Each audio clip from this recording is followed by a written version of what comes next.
Hello, folks.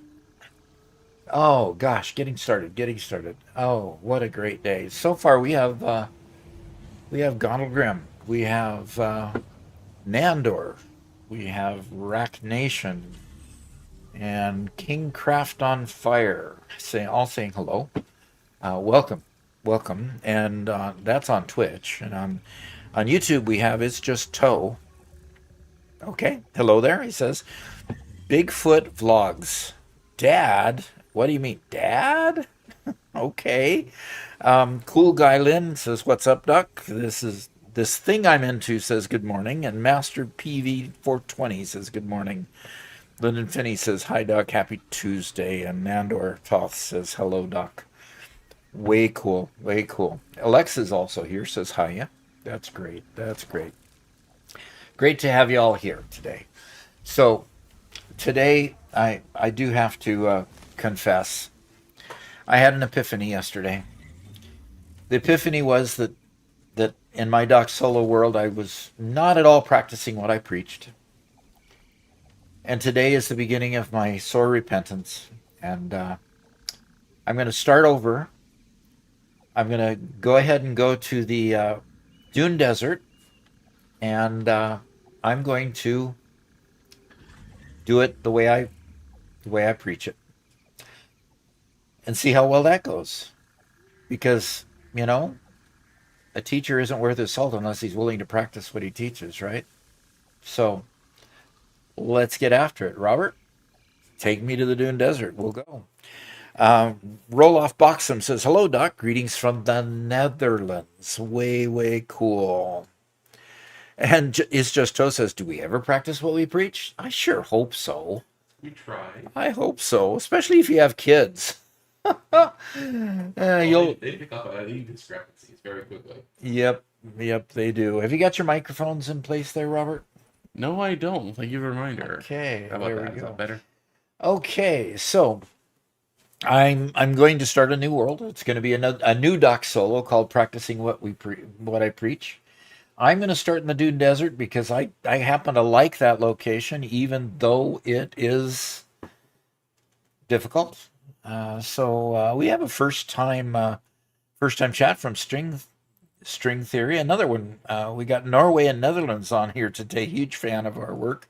Your work, he says, from Norway. And Chinko's here. More like they practice what we preach. Oh, well. The kids practice what you preach as long as you do what you preach, because they tend to practice what you do, not what you tell them to do, unfortunately. So yes, Solar Flay, I'm going to start all over again, just because I have fun starting over. And this, I think what we're going to do, I think I've got three major focuses. Number one, I'm going to start over here today because I want to see what it's going to be like to build from the beginning on platforms, build it extensible so I can add to it as I upgrade miners and upgrade conveyor belts and get more tools that I can use as I go from, Mark 1 stuff all the way up the line. I want to see what I can do to make it extensible, see how much easier it makes the mid game. The middle game is where people get stuck all the time. And basically in my prior Doc Solo world, I was just building spaghetti on spaghetti on spaghetti, and it just got ridiculous. It was awful. And I was struggling yesterday at the end of at the end of the thing. Got through phase three and got through making the stuff for phase three. But my third floor of the factory was just as much junk as the second floor, which was just as bad as the first floor, and that was just. I said, well, I could make a fourth floor and it'd be just as junky. No, let's not do that. Let's move forward. Let's move forward. Early game can be the most entertaining. I agree with that, Master PV. I agree with that. So, the Dune Desert is considered to be the most risky of all the places to start. It takes you a little while. You have a hard time with vegetation. So biofuel until you get coal power plants is hard to keep going. But we're going to work on starting there. I'm going to call this practice what I preach. So PWIP is going to be the session name. I'm going to skip the onboarding process, and I have to at least have. Let's go. It is 7:15, isn't it? Gosh, it's the middle of July already, folks. Can you believe it? It's okay. It doesn't want me to start the game yet. What am I missing here? Session name, skip intro, and 8. It might not like the dashes. It was okay with the dashes before. Interesting. Select a starting location. Oh, is that what I hadn't done? I thought I had. Okay. All right. So here we go. Very good. Thanks for seeing that, Robert. All right. Rex Game File says mid game is insane. Yes, it is. Mid game is insane. Okay. Now I need to figure out kind of where I am at. I think I'm a little bit north. And Vengeful Kyle says, "Hey Doc, I'm in my first world myself at the supercomputer stage. Holy heck, you need so much stuff." Yes, you do. Yes.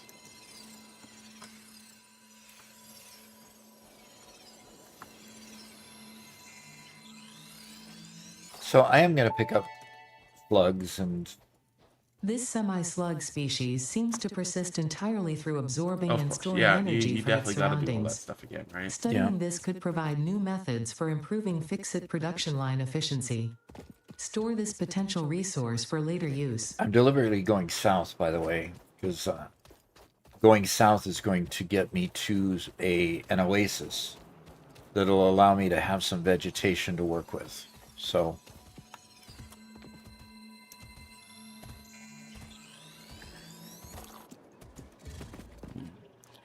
Chingo says, "I suggest you determine what you need to do to unlock signs so you can set up everything from the start and know where everything is."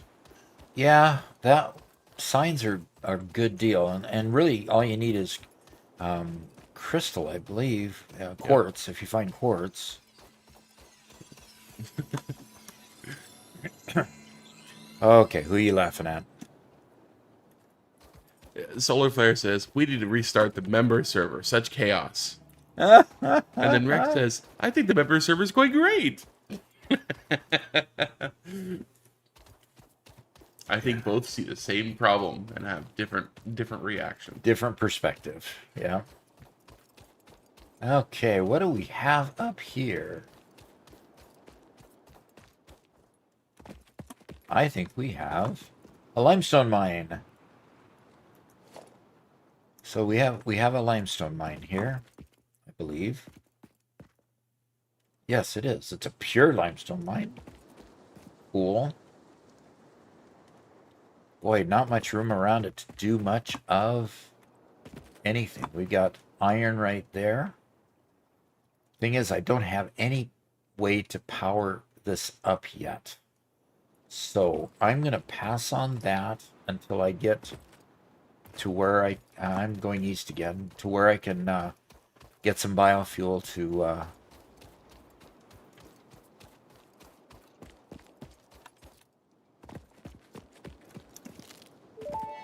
Yes, Ada, I know.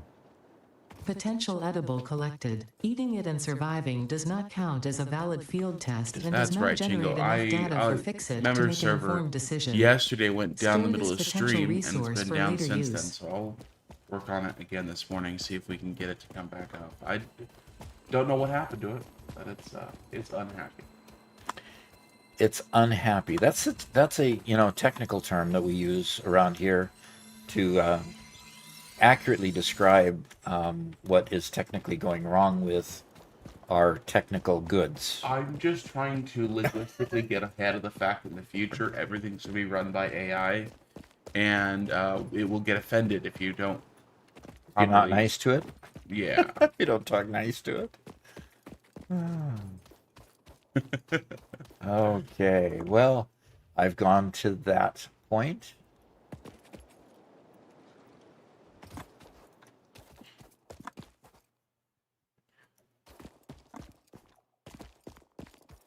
Address Data says, for those who wanted the member server just to build it, it was going great. But for those who wanted somewhat efficient mega factory, it was a disaster. Yes. Exactly. Agreed. Two different perspectives of the same issue. To be honest, I don't think there was any chance of it ever looking good. Aww. Oh, what a naysayer you are. Oh, look, a Mercer sphere right over there, sitting in all its wonder. I think...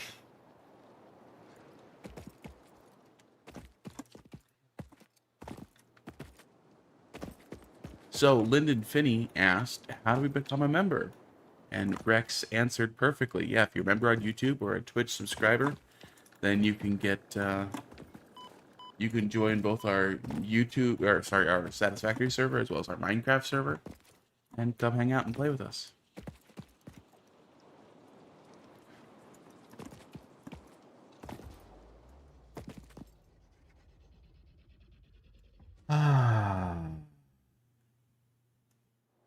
Well, it's going to take me a while to get to that Mercer sphere.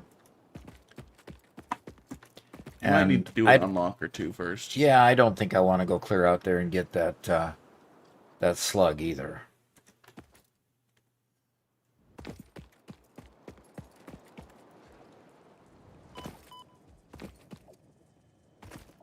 And now I'm going north. I don't want to go north. Mandor asks, how can I get a lot of Mercer spheres? You go to Satisfactory Calculator and turn on the map layer for collectibles, and it'll show you where all the Mercer spheres are, and then you just run around and collect them. There's the URL to Satisfactory Calculator, which you should definitely open in a new window and not stop watching. Yeah. Yeah, exactly.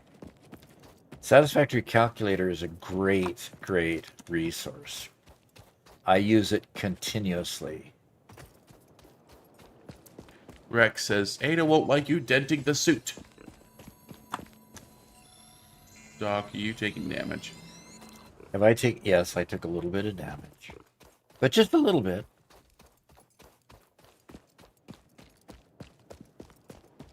Just a little bit. And there's the ocean again. Okay, go back this way. I don't really want to go north, but I don't really want to go south. Indecisive. Indecisiveness, yes. I'm looking for my oasis. See, I ended up more in the rocky area than I did in the dune area. So Duty. Dooney, yeah, Dooney. So as soon as I find my oasis, I can start getting serious about. Is that a sulfur node? It sure looks like it. There we go. There's my oasis. That's what I needed. Okay. That's what I needed right there. The thing about the oasis, of course, is it gives you vegetation. Vegetation, of course, gives you stuff you can use for biofuel. It's Just Toe says, I went around and collected 40 commercial spheres for the last stage of the depots. Went to put them in my box and found another 33 in there. Cool. It's like finding a $5 bill in your suit jacket. Yeah, exactly. I forgot that I'd collected those. One of those type of deals. Okay, here is the Oasis. Here's kind of where I want to start building my my hub. Let's see what I have in my inventory. I've got some plate and some concrete.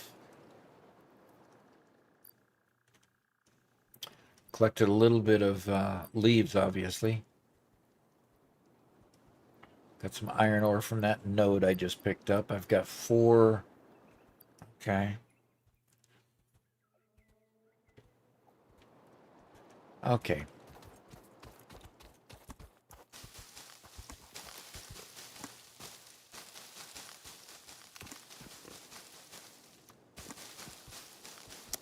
And Maxim asks, what country are you from? We are in the middle of the United States, in the state of Missouri.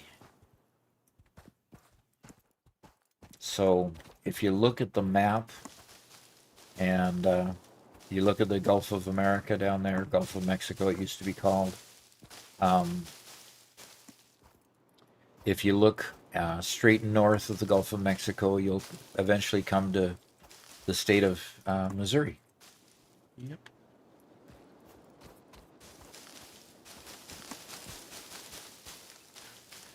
It's a really great state. It is. It's got a great government. I mean, they emphasize, getting people from here to there. Their roadways are excellent. They just do a great job in making sure the infrastructure is good and solid. So I was really surprised because I moved from the Seattle area, and the Seattle area is exactly the opposite. They felt that mass transit was going to be the way to go, wave of the future, and so they sold off all the right of ways to businesses and got to the point where they literally have a 2-lane each direction freeway going through downtown Seattle. Now Seattle's 1 million plus people, so it's huge. And so, I would go to work. And I lived north of Seattle, and I'd go to work in a at a place at Boeing in South Seattle. It's called South Park, and in South Park, I had to drive through Seattle. So, in my own defense, I would start my day at 5 o'clock in the morning. So I would leave at 4 o'clock in the morning. I would leave my house at 4 o'clock in the morning, and I would arrive at work at about 10 to 5, quarter to 5. Coming home when I got off at about 2 o'clock in the afternoon because I worked an early shift, it would take me as much as 3 hours to get home. And if you worked a shift when you came home in rush hour? Yeah, that wasn't even rush hour. You might as well spend 5 hours in your car. If I had to work overtime and had to wait until 5 or 4 or 5 o'clock. Might as well sleep under your desk. Yeah, might as well. Yeah, I mean, that was one reason why I just wanted to leave Seattle. There was just no emphasis on making sure people could do what they needed to do during the day. Boeing, in fact, started avoiding the city. They had a plant that made fuselage parts and wing parts in a town called Frederickson, which was quite a bit south of Seattle. And they would literally drive the trucks to go to their northern factories, like from Frederickson to Everett, which is north of Seattle. They would drive those in the middle of the night, between midnight and 5 o'clock in the morning, just so that they could get through the city. So it was the problem with Seattle provides a ton of incentives to Boeing to keep them there. And without those incentives, they would have moved most of their production line to South Carolina a long time ago. Yeah, first time chat from Aaron who says morning. Morning. Glad to have you. And Nandor says, how do you possibly wake up at 5 a.m.? Well, like this morning, it just happens. Yeah. I was planning on sleeping in. In fact, I turned off my alarm clock. My alarm clock usually wakes me at 6. Yeah. It wasn't to be this morning See, because, Doc is a retired man. He sleeps until 6 sometimes. yeah. I just, And by the way, that Doc took it to an extreme, but living on the West Coast, typically people start their day earlier than on the East Coast. Especially if you have any business tied to the stock market. It opens at 9 a.m. on the East Coast, but 6 a.m. on the West. Yep. So, it's just normal. You get up earlier. And, it's not like the weather's ever going to be any nicer at 2 p.m. than 10 a.m. So. And what was strange about it is that I was used to starting my day at 5 o'clock, and then I transferred to St. Louis.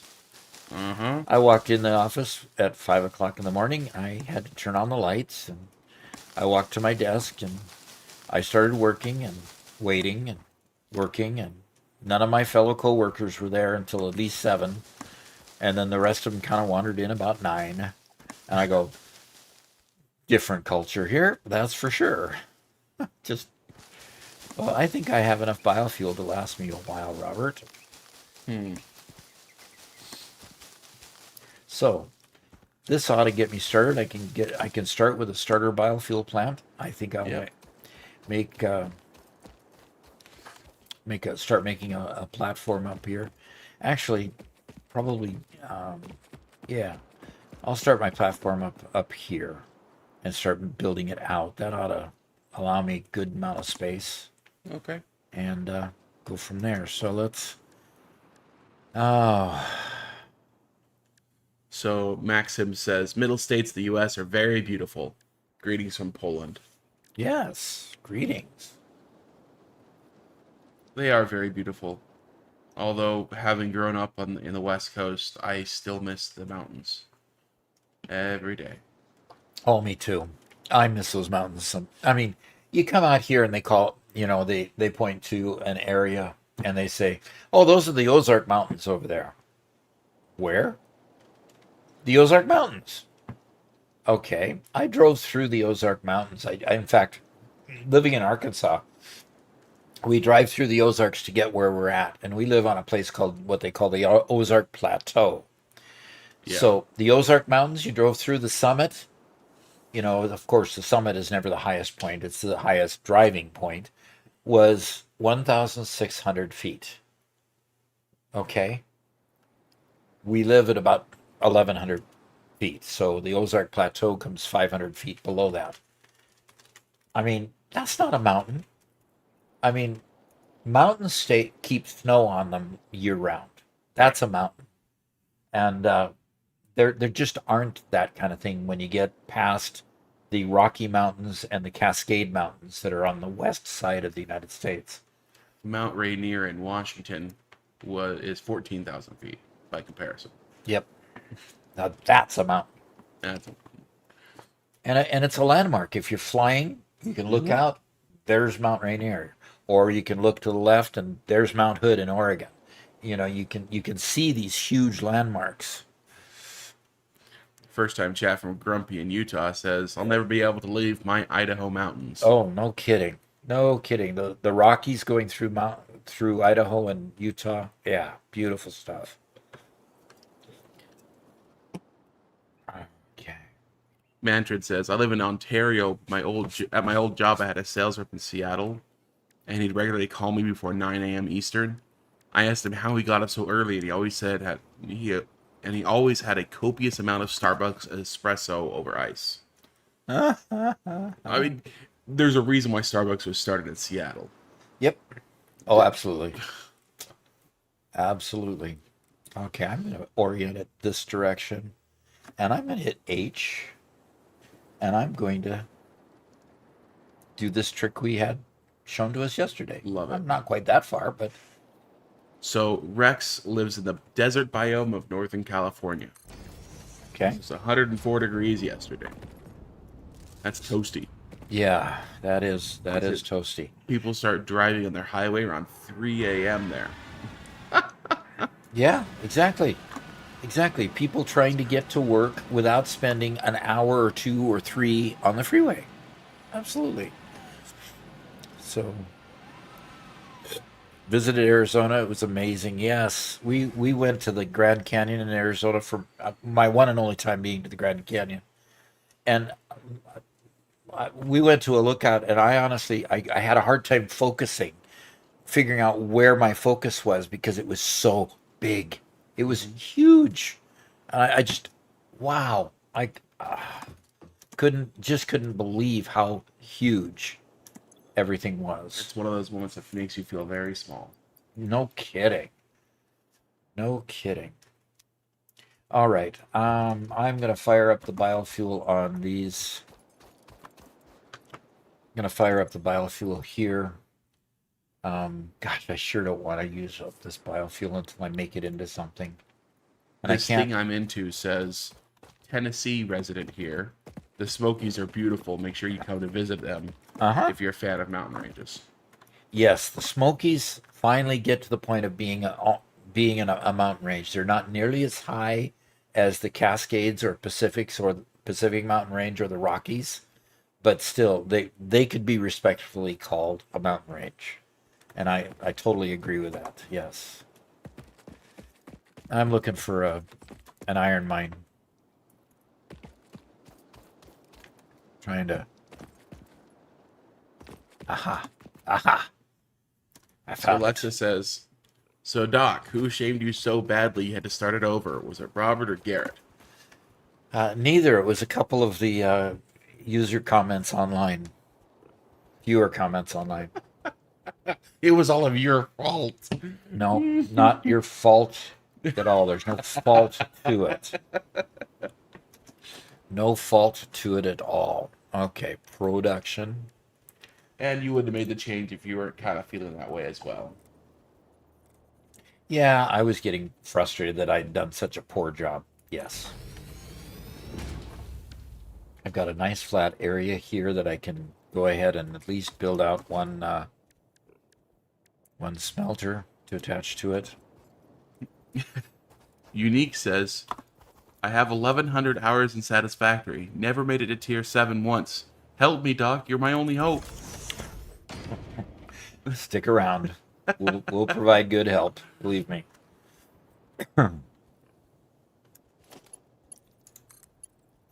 Chingo says, the Rockies are babies in comparison to the Appalachian Mountains. That would be a true statement. Yes. Yes. So when the family was looking to move from Arkansas back up here, now there was never any real question. We were always going to settle somewhere in western Missouri. We just didn't know how far north or south of Kansas City we were going to be. But Garrett and I were really pushing to move into the Appalachian Mountains. The amount of land you can get there, everything costs half the price in some places over there is what it costs. Appalachians? That's Tennessee, right? Tennessee, Kentucky? Tennessee, Kentucky, the Carolinas. And the Smokies are pretty much adjacent to those, aren't they? I think so. Maybe Carolinas are. I'd have to look at the map again. Actually, I think Tennessee is Smokies. Appalachian is east. So.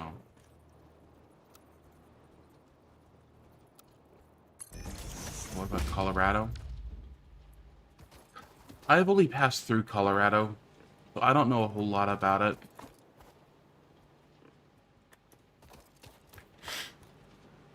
Doc, have you spent much time in Colorado before? No, just drove through it. Yeah. And then, of course, I went to pick up Spencer. Yeah, Colorado's just high desert, more or less. Yes.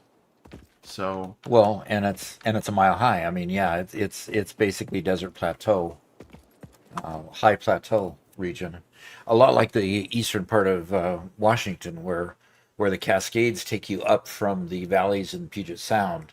they take you up 2,000 some feet and then only drop you back down to 1,100 to 1,200 feet.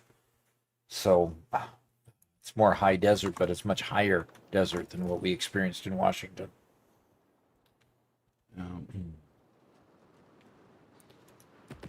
Master PV says Appalachian Mountains run from Georgia to New York. Appalachians run from Georgia to New York. Okay. Okay. And the Smokies go from where to where? Somebody can answer that one. Oh gosh. We have the Rocky Mountain, the Rockies, Smokies. Yep. I love the descriptive names here. Yep. All right, I'm going to have to put some biomass in these things. Rex says, y'all have fun, I'm off to work. All righty. Well, enjoy a great day at work. And AA is here, says, Doc, you're the GOAT. Thanks for being you. Yeah, I don't have a hard time being me, so He's pretty I've good. practiced. I've practiced for 67 years.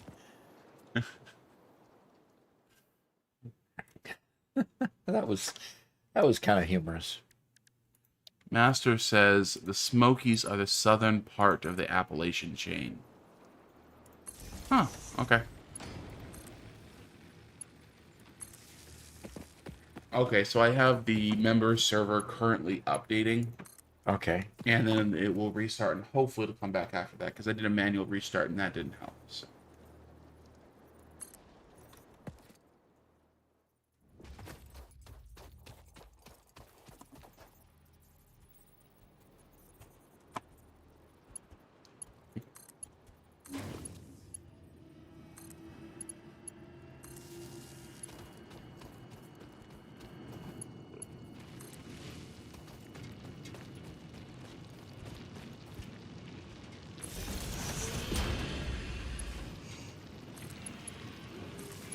Yeah, I'm definitely one who prefers mountains to anything else, but, you know, like out here, we are surrounded on 3 sides with cornfields. Yeah. But luckily, we got a nice wooded property, so, you know, despite the fact that it's mostly cornfields, we still get the experience of, you know, we still get woods. I'll just leave it at that. Which I love. Yep. All right. It looks like I can also. Oh, I didn't tell it what to make.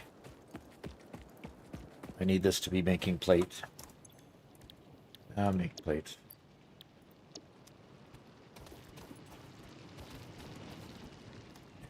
I don't need to interact with the smelter. Yeah, I need to tell it to make iron ingots.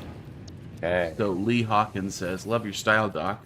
Oh, great. However, as a native of Northeast Ohio, where Cleveland has a similar Rust Belt history, Seattle does not have better traffic Does not have better traffic? than Seattle because the state DOT builds more freeways. Okay, let me He's understand. saying STL. So he's talking to St. Louis or STL? St. Louis? Yeah, that would be St. Louis. STL is usually St. Louis. Usually. Yeah, it does not have better traffic than Seattle because its state DOT builds more freeways. Since 1950, Seattle proper has increased its population by 50%, while St. Louis lost 2/3 of its population like Cleveland. Yep. Yeah. But they still keep making freeways that are 10 lanes wide, 5 on each direction. And they're still building them new that way. And they just expanded the freeways going in through St. Louis to expand those, the main 44 thoroughfare. Yeah, and while St. Louis itself has lost quite a bit of population, you know, we moved into a town called O'Fallon, which was growing like gangbusters when we moved in there, right? Yep. And there's whole areas outside of St. Louis that are growing massively at the same time. So.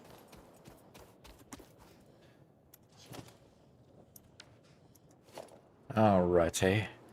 We need a miner on here. We need to pull that this And direction. Salahadin says, Unc started a new run? Duo? Yep. Well, my name is Robert. I'm Doc's editor and son, and I'm just hanging out here and doing my own thing while reading chat and having fun, but I'm not actually in game with Doc. He's playing solo. Yep. Lee Hawkins says the interstate system was designed in the 1950s, Uh-huh. and there were no further substantial funding since the original design. Yep. In Seattle, right? Or in Cleveland? He's talking about the interstate system generally. Well, the interstate system, yes. Yeah. Definitely. And Cleveland, St. Louis, and Detroit were seriously overbuilt based on current population. Oh, no kidding. Yep. So Chinko says, talking about Appalachians again, parts of Alabama, Georgia, Kentucky, Maryland, Mississippi, New York, North Carolina, Ohio, Pennsylvania, South Carolina, Tennessee, and Virginia, and all of West Virginia. There you go. It basically stops more about midway up New York. And the rest of New York is the Catskills, as well as the Adirondacks, but the Appalachian Mountain System goes all the way down to Newfoundland, Canada. To where? What Canada? Newfoundland? Newfoundland. Okay. Newfoundland, sorry. Newfoundland. Okay, well, I've got machines that I need to power up. And Mohammed Fira says, hello from Syria. Hope you managed to keep everything under control. Yeah. Well, control is only kind of a fictitious term, I don't know that we really control a lot. It's more of a goal. Yeah, there you go.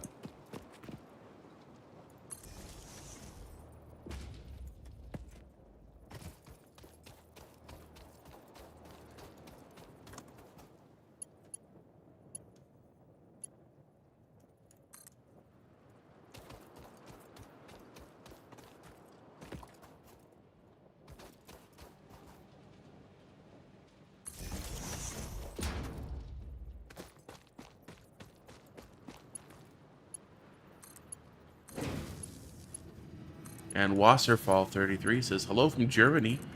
Just wanted to say I like your stream. All right. Yeah, we have a lot of German folks.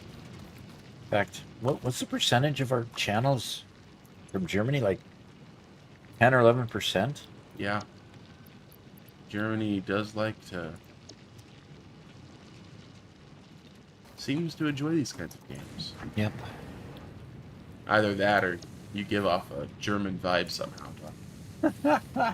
Well, it must be my Grandma Miller that does that. There you go. Yeah. And her mom, who never really spoke English, still spoke the native language her whole life. Really? Yeah. Okay.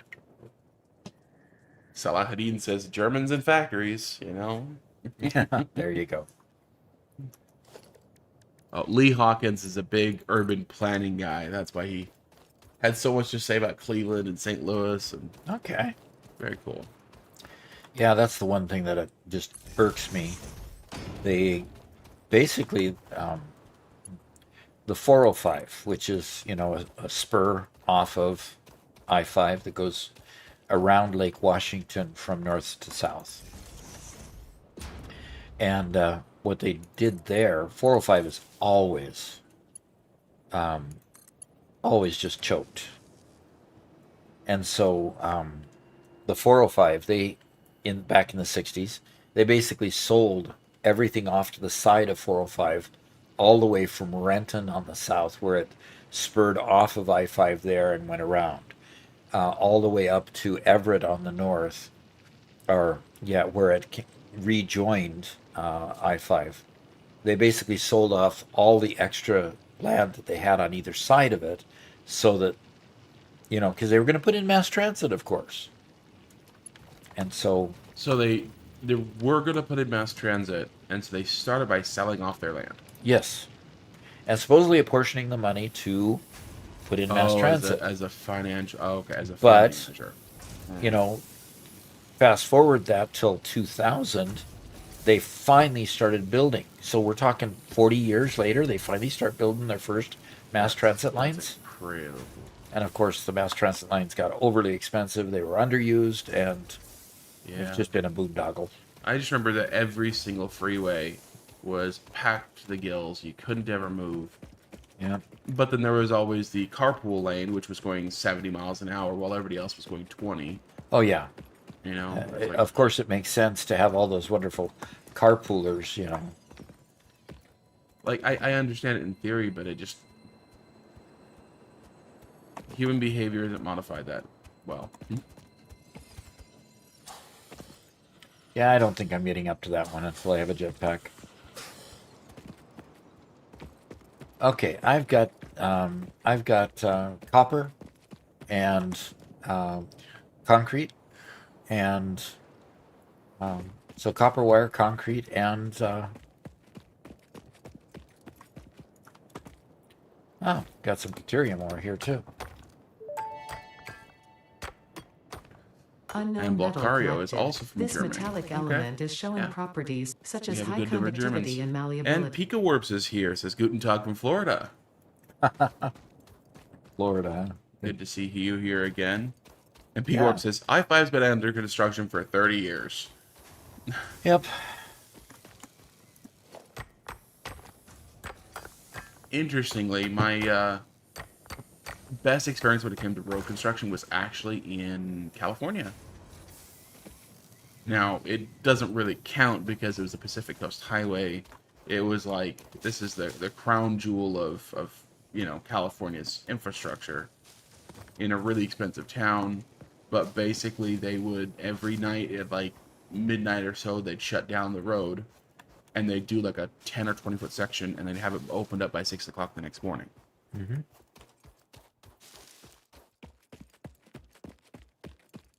So if you went there late at night, it was just a huge crew of people just busting out a new section. And it was really well done. It was really cool. Yeah. Unknown crystalline mineral oh, collected. you mean This this is mineral is possible? composed of the same Oh, chemical then elements as quartz why and may is this yield not similar standard? industrial functions. Store this potential resource. It's probably a lot more expensive to do it that way, of course. But It is. And, even in Seattle, they supposedly, when they had a really critical freeway, they would pay the contractor a bonus if they got it done early. yeah, And each day earlier they got it done, the bigger the bonus, of course. yeah, Which was, helpful. sure. So, exactly, sure. I mean, it's one of those. Look at the economic impact of the closed down freeway. What's the economic impact of bad traffic? People having to spend 3 hours on the road every day. Yep. That's got to be an absolutely incredible economic impact. Uh-huh. So Okay, both of these need rods, and I haven't got a rod one set up yet. How much cable? Okay. I'm going to get logistics first so I can start increasing my production. good call. And so I need to get some rods being made. And I've And got... Go ahead. Captain Cable's just subscribed with Prime. Alrighty. Thanks for sending us your Prime subscription. Appreciate that. Okay. I thought I saw another iron mine around here somewhere.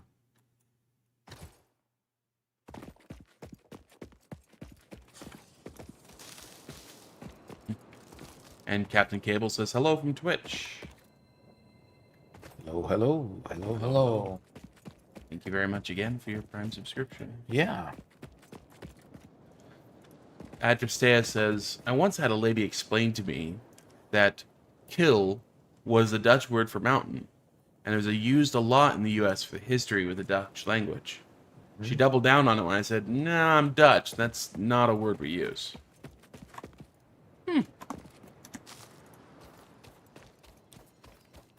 Wonder where she got that idea. Yeah.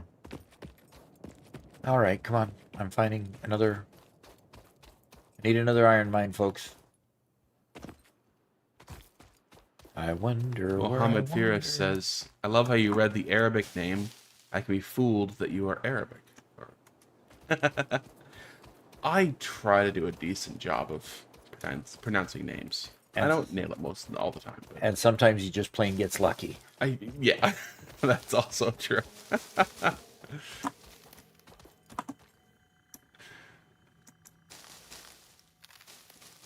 Lee Hawkins says, what I wish is that they never built urban freeways. The Germans built the Autobahn around cities and let the cities remain dense, walkable yet accessible by more by rail than car. I agree that it's stupid they built trans along freeways and that they should not have sold the land. Once you sell land, you can't get it back. Exactly. Transit belongs in the dense parts of town. Yeah, transit belongs in the dense part of town. When you need to collect, you need to just hop on a bus to go a few blocks. Uh-oh. Ruh-roh. I heard the bad noise.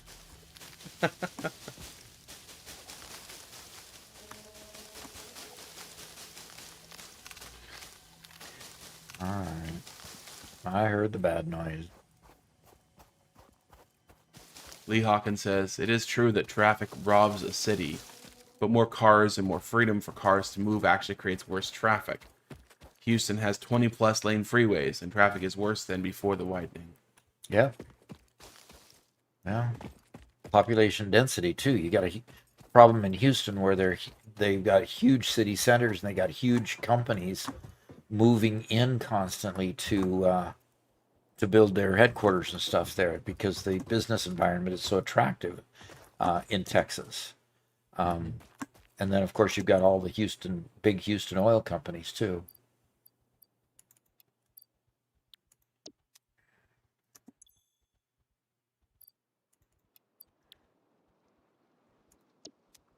All right, I got to keep the lights on, so come on. Gotta flip the switch. Yep, got to pull the switch. Armored98 asks, is this a new run? It is a new run, yes. This is my my apology for not doing as I say, but trying to show that I can do what I teach. That was clear. Yep. So you need to watch the beginning of the stream for my apology speech. It was very well given. Yep. It was good.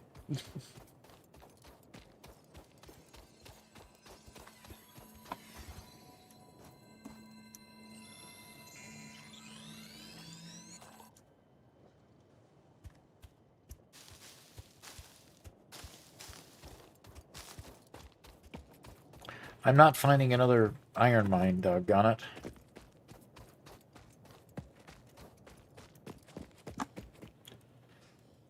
This is where you pull open the wiki and find another iron mine, because I just found coal. Well, you're gonna find lots of iron, more in the desert area itself. There's a whole bunch. Now there's coal there. Good. That'll be a good reference for later. I'll find it more in the flat. And there's another coal. Good.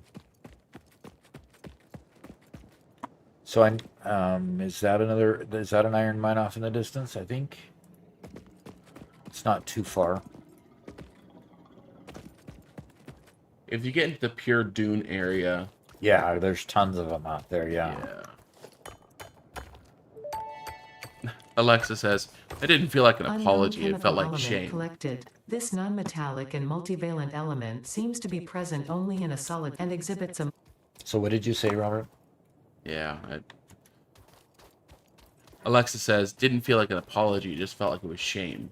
Okay. Well, I tried to make it an apology.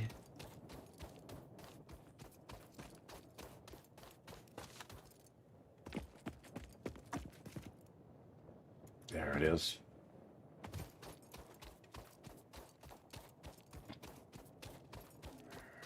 I'll take a look at that, Chingo. Okay. Knock the node off of this. It's an impure node. Lee Hawkins says, you need trains, not buses, to go longer distances. Buses are for the last mile when you have density like Seattle proper or Yeah. Los Angeles.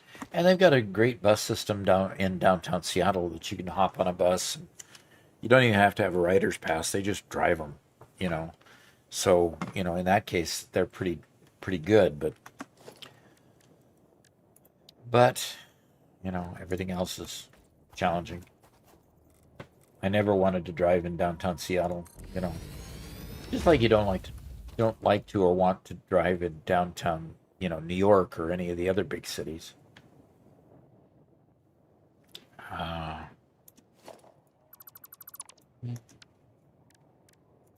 Lee says Texas is a nightmare to drive in. Missouri uses a similar style of planning with frontage roads everywhere. If Greater St. Louis ever starts growing again, it will get ugly. I don't know. well, what's happening in St. Louis though is that the growth is in the suburbs. Um, there was a lot of flight out of the inner city, and a lot of just frankly just people leaving um, the center of town. So the center of town really is quite blighted in comparison to um, the rest of the areas that you get out. And there's a lot of resistance to providing any mass transit across the river. So I'm talking about across the Missouri River in this case. It's the Missouri River and the Mississippi River. I'm missing cable. Doggone it, I gotta make cable. Which means I can't get a wire out here either. Cable. I can't get power out here if I don't have cable anyway, so I'm gonna have to go make some.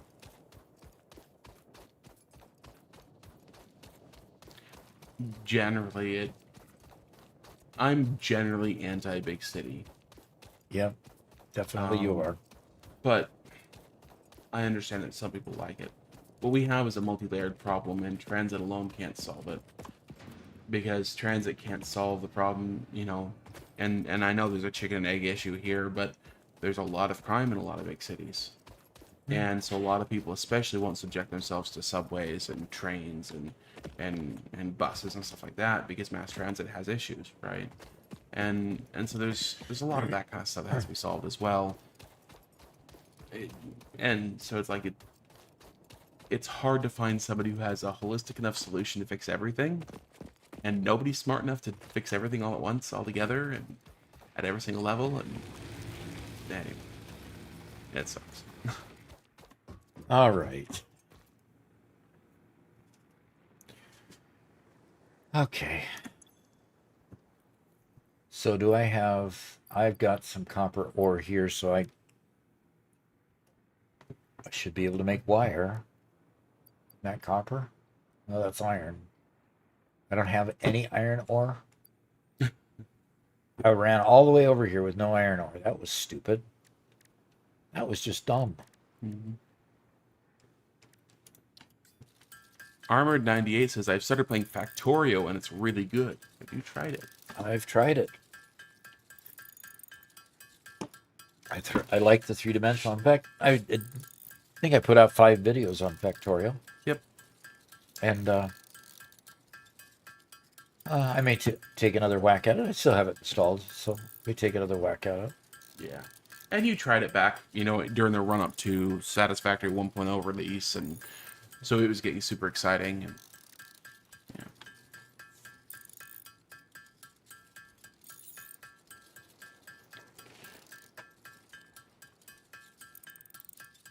Somebody wants me to stretch. Yeah. I'm going to take a stretch while I'm auto mining here. Yeah, you're absolutely right. Lee says crime isn't inherently a big city or mass transit problem. It's an economic and crime problem. It's how cities get managed. Cars won't solve a crime problem, but they will make traffic work. You're absolutely right. My point was more that when crime exists, people feel safer driving in their own vehicles than on mass transit where crime exists. That was the only point. It wasn't to say that mass transit causes or that big cities cause, other than the fact that big city equals more people equals more crime, right? Only that. But yeah. So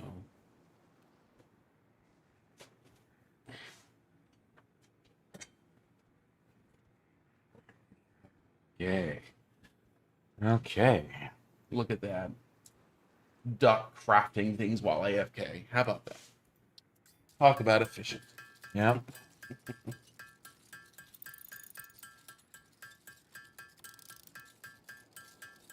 Okie dokie. Okay. Now I have that kind of biofuel instead of this ought to last a little bit longer now.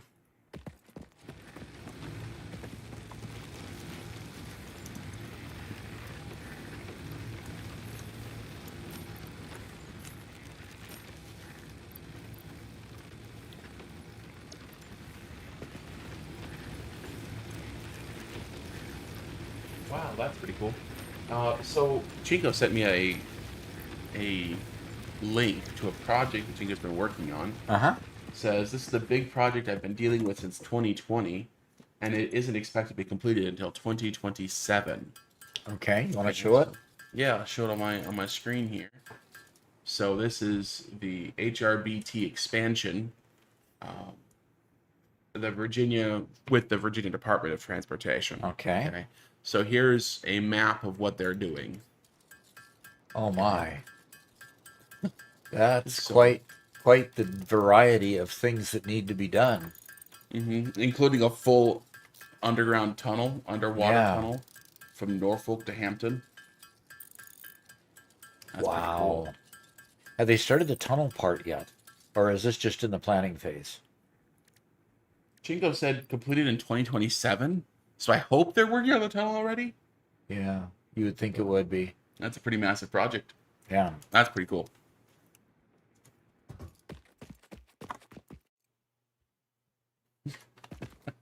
Pika Warp says, "Hello, I am human, and humans are crime." And humans are what? Crime. Armored 98 says, "Is this the new Satisfactory map?" Nope.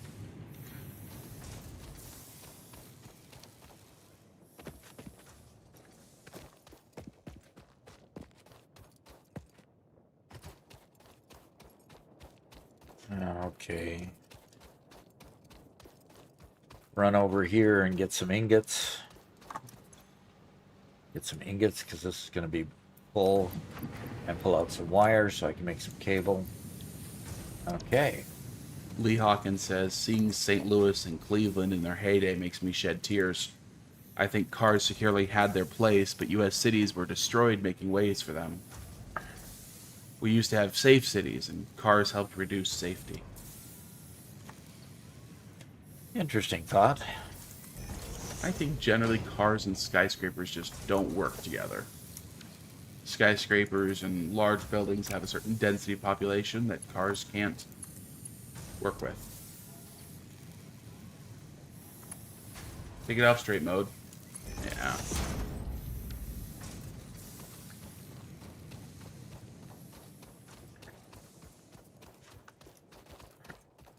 Cars definitely have their place. Yeah. Yeah. I mean, yeah, it would be nice if somebody could find a convenient way to get cars off the road in the center of town, and I mean convenient by you can drop your car off and you can get onto the mass transit. You could conveniently then get back on mass transit to get back to your car and go the rest of the way home. I think if they found a way to do that, I think they benefit a lot. But it's always a logistics issue, just like playing this game. It's a logistics issue, but you're moving people instead of product.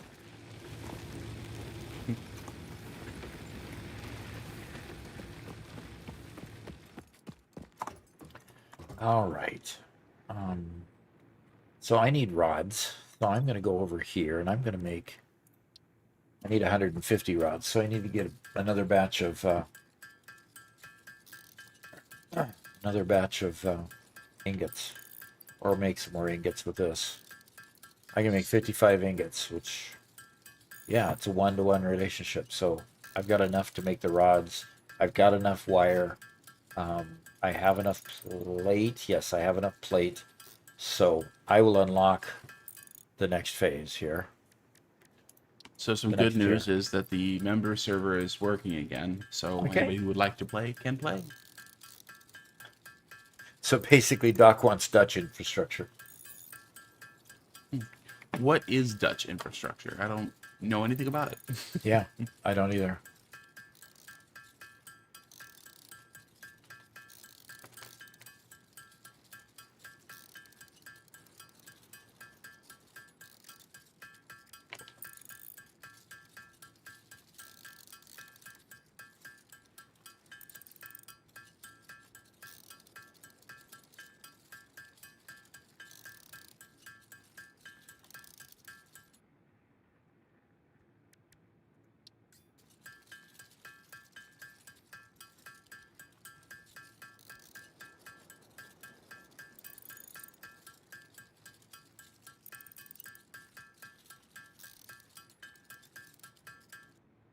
Okay. I have enough to turn around and Lee Hawkins says, nobody wants to spend a weekend in O'Fallon, but European small cities and suburbs are actually awesome.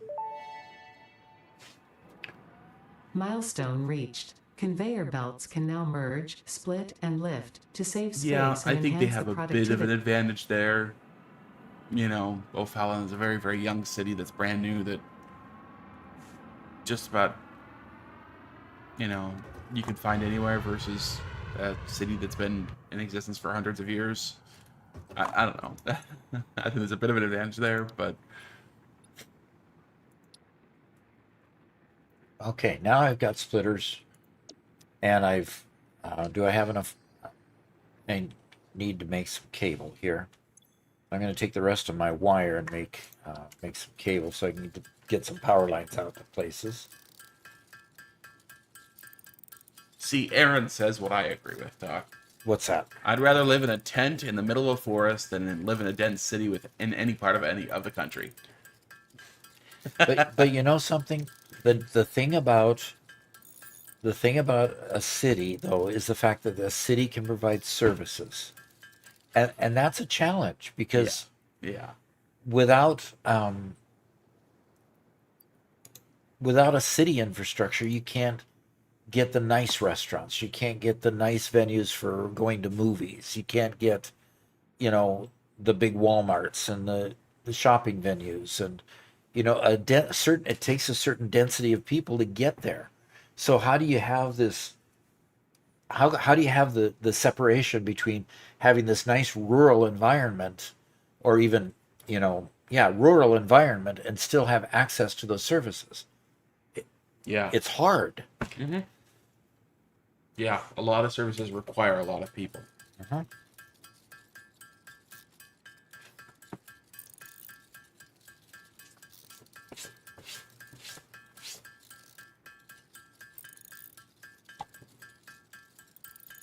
That or any European solution won't work for the US. It's comparing apples and oranges. The average country size in Europe pales in comparison to the size of the US. Yeah. How many of your countries in Europe can fit inside Texas? That's, yeah, that is just a reality.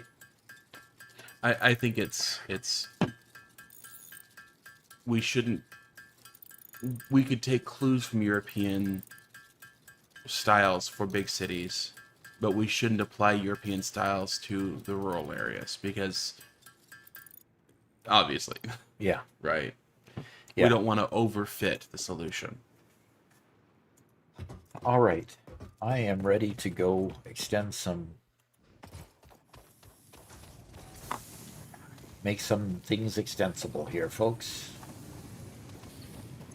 And I'm going to put this on standby for a moment.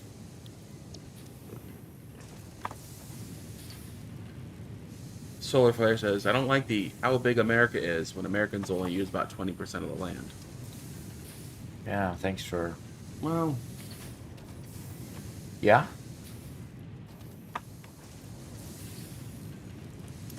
That's the same. That's the same argument as saying that you only use 3% of your brain. You use 100% of your brain, just not all at once. There are large amounts of the United States that aren't used, correct? But we live on 10 acres surrounded by farmland where we drive. How far away is Walmart? Um, we drive almost a half hour to get to Walmart. You know, that's how far away the local shopping center is. You know. I don't think I'm going to get... Oh, it did go there. Good. So Okay. Turn that back on.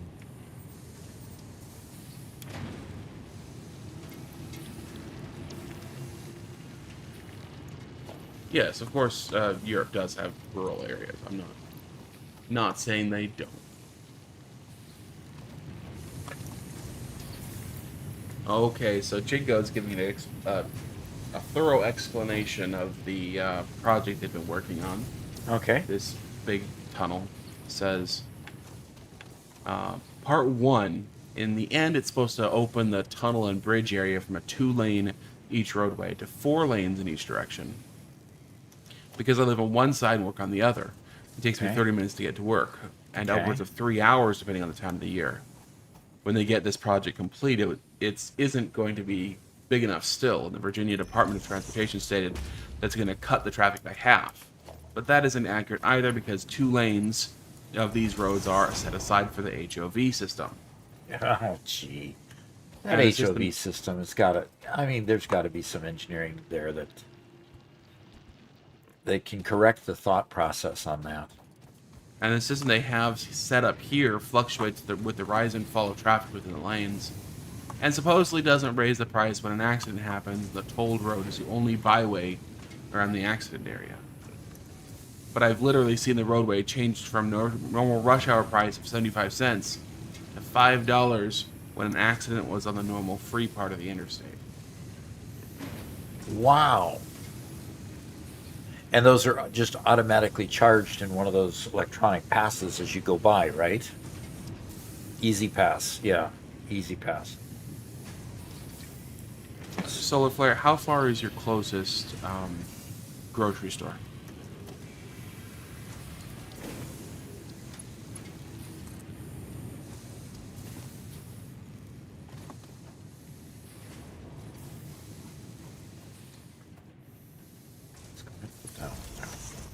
Master PV says toll roads absolutely infuriate me.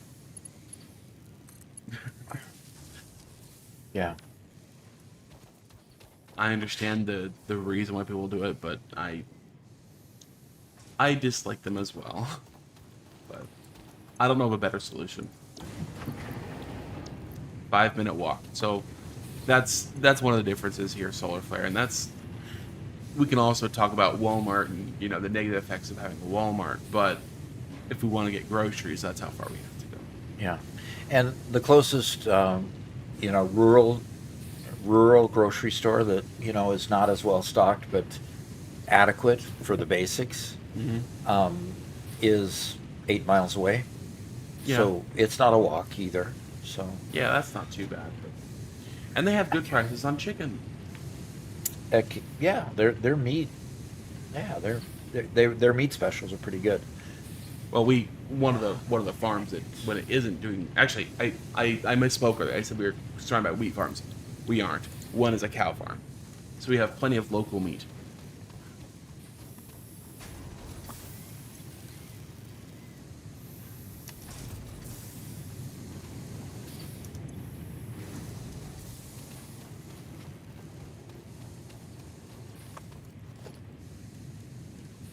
All right. I don't want a smelter. I would need a constructor. Okay. You're going to link up. That's fine. Let's see if you... Okay. I think one of the things that makes toll roads feel unfair, no matter how they're done. Do you have foundations unlocked, Doc? I do. Uh-oh. Uh-oh. I'm breaking my promise already, aren't I? Uh-oh. Yeah, I think you gotta try again. Well, how about you get this running to get you to pieces so you can build your foundations, then you'll rebuild Yes. on the foundation. Yes, and There. I'll start lifting them up onto the foundation. Yes. So, toll roads feel, no matter what, will always feel unfair because either A, you're somebody who uses it every single day, and it's why am I paying taxes on gas and taxes on everything to pay for these roads, and then I had to pay to actually use it. There's no way I'm ripping up $5 worth of tarmac every single time I pass through here, right? Yep. But then if you're somebody who works from home and you never use those freeways, every time you pay for gas or every time you do something, you look at your bill, you're like, why am I paying all these taxes for this other person to do it? But no other taxes function that way. No other taxes are on try to address a specific use case. If we pay taxes that go into Medicare and go to the military and everything else, and nobody specifically uses there's no specific tax that you pay for those. Oh, I'm sorry, we do have sin taxes, I guess, which somewhat address that, but in this one unique case we pay extra for toll roads, so it'll always feel unfair no matter what. Okay. I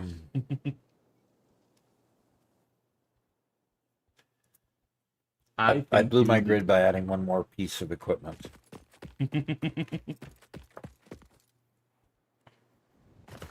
Well, Hamid Fira says, wait, you pay to use the road? Some places do, yes. Some places do. Typically, they'll have bypasses or specific freeways that are paid, and quite often there's one lane that's free, the other ones are paid. But generally, toll roads are not. They're not everywhere, and you can easily get around without using them.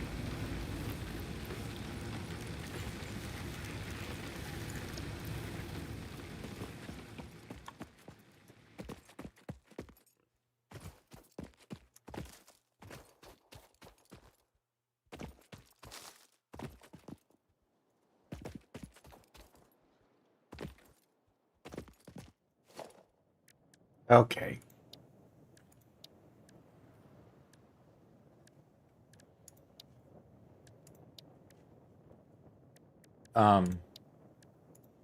No, I haven't unlocked base building yet. Oh, okay. Let me go see if I can says, unlock base building. You don't have tolls in St. Louis, do you? No.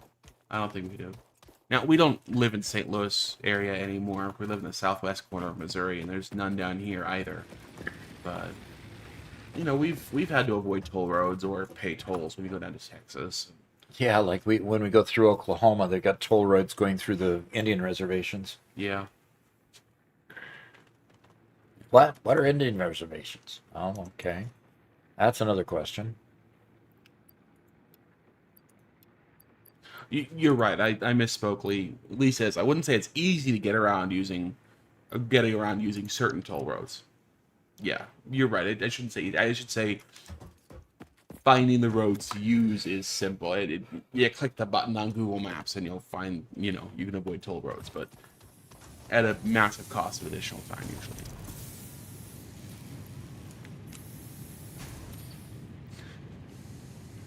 Jingo says, to assist your story, guys, the grange that farmers still use to this day,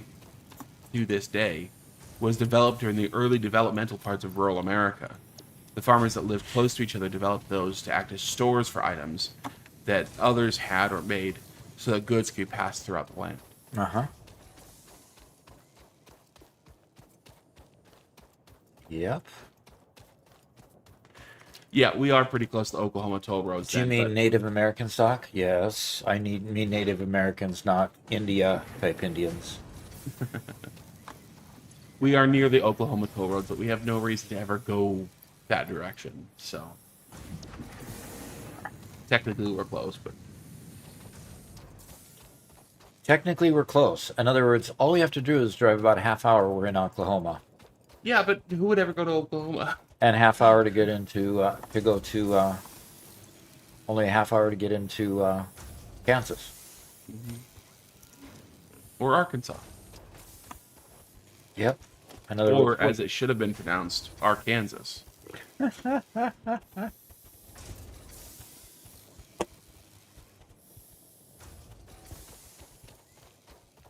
All right, let's go unlock base building so I can get some foundations unlocked. No. Chingo says that bridge you saw in the project is the last bridge in this area that isn't tolled. But once the project's completed, the bridge will be tolled.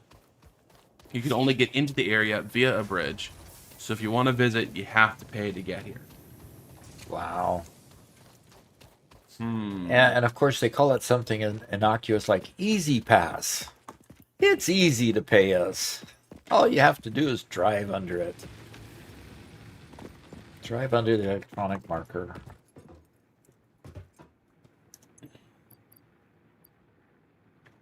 Aaron says, Arkansas summers suck. Oh, really? Who would have thought that? Yeah, they do. Lee Hawkins says, I've been through your parts of Missouri. We went through Mansfield in October to see the Rocky Ridge Farm. The Rocky Ridge what? Rocky Ridge Farm. Okay. I don't know the Rocky Ridge Farm, No, I don't know that one either.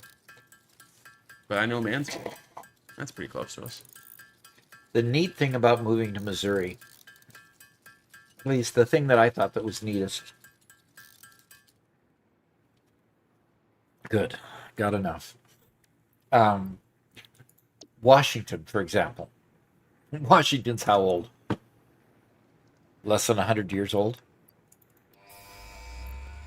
Moved to Missouri, and Missouri was almost 200 years old, Sure. to give an idea. And it actually had some interesting history. Milestone reached. No. Several new structures are now available for improving factory organization. Foundations provide a building grid, which makes it easier Well, to our manage property has placement some of interesting any history new that we're event. trying to figure out. Yeah, that's true too. And I'd love to have the property across the road because that is kind of the center of the history for this property too. Yeah. From what you've been able to determine, they were Well- connected at one point, right? No. The property just north of us. I thought it was the property just south of us. That 40 acres is still wooded. No, the property just south of us was the property owned by the university. And I finally got a very disappointing answer to that. But Oh, really? the Rocky Ridge Farm is where Laura Ingalls Wilder wrote the Little House books. Oh, okay. I didn't know that. That's cool. And the town is called Rocky Ridge? He passed through Mansfield. It's east of Springfield by a little bit. Okay. East of Springfield a little bit. That's within... I mean, one of my daughters lives in Springfield, so we pass through there fairly frequently. Mm-hmm.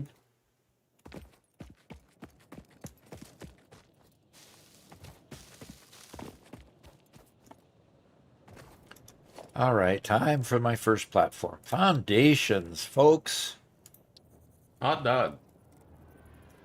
Okay, world grid time, right? Ah, yes. So we'll build it on the world grid. That way we can connect to it from anywhere. In other words, we can connect all these things up if we build all of them on the world grid. Sure. And the freighter is already back. Gosh, zoop this thing, would ya? Solar Flare says Springfield, as in Simpsons? No. Yes, Springfield. Springfield, Missouri, and there's a Springfield, Illinois, and I mean... good Springfield grief. is common. Yeah, there's too many cities that are just common, everywhere common. It's almost frustrating because when we lived in O'Fallon, Missouri, everybody asked, well, do you live in Illinois or Missouri? Because we could literally drive an hour from where we were at and go to O'Fallon, Illinois. Yep. That was just over the river from O'Fallon, Missouri. I mean, nobody was creative at the beginning. Let's name our cities the same name. We've got a Cuba and a Mexico, Uh-huh. Missouri. Yep. Okay. Somebody was seriously lacking in creativity. And Disca Denuncia just subscribed on Twitch. Fantastic. Good job. Good job. And 3 months in advance. Tier 1 for 3 months in advance. very cool. Thank you. Way cool. Way cool. Appreciate that. This channel is run on subscriptions and donations during all the live streams. Literally, we make most of our money during the live streams. So, in order to keep those servers going and stuff, it takes income. So we appreciate everyone who does throw us a membership, especially a Prime one or any other type of membership. So, all right, we are going to now make a. Attention, Fixit has granted you a single Butterfinger consumption Yes. event. Please savor it responsibly. Okay. Additional units remain Aaron classified and says that naming inaccessible. is the Enjoy the illusion of freedom. It pairs well with chocolate. I love that last statement. Savor the illusion of freedom.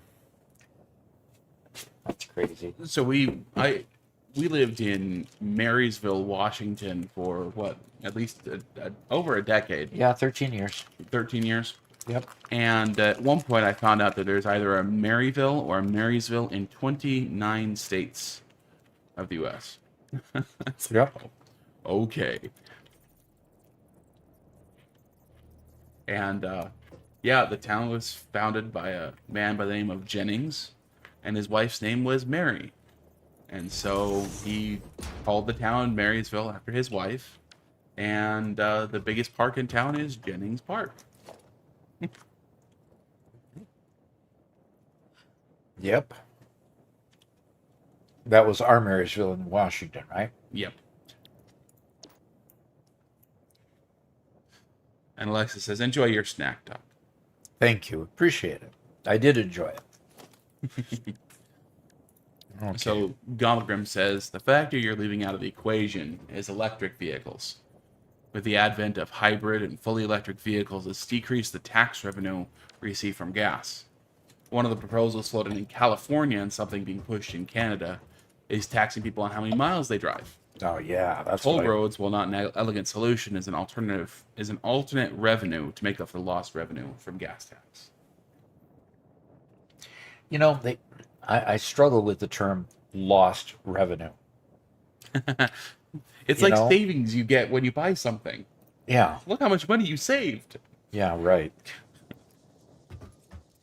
Forget the fact that I never would have bought it had it been at full price. Yep. We're not going to worry about that. Anyway, I need rods. And in order to... okay. I'm going to come up here. And Lee Hawkins says, we have a Marysville in central Ohio, too. Okay, power and biomass burner. Missing rods. Fine. I'll go get some rods. Welcome to early game again, Doc. Yes, welcome to early game. Another three-parter from Chingo. Says, another funny thing about tolled roads. So build said road, local government votes to pay for it via taxes. Local corporations, charity, and sponsors. Plus the local government reaches out to the state government. Then the state to the federal to get money to pay for the project. Yeah. It's then started after everything's complete. Now they need to toll it so they can pay for the project, which was already paid for. But now they need money for the upkeep and personnel to maintain it. Basically, by the end, they will pay... The people will pay hand and fist over what was originally projected. Uh-huh, exactly.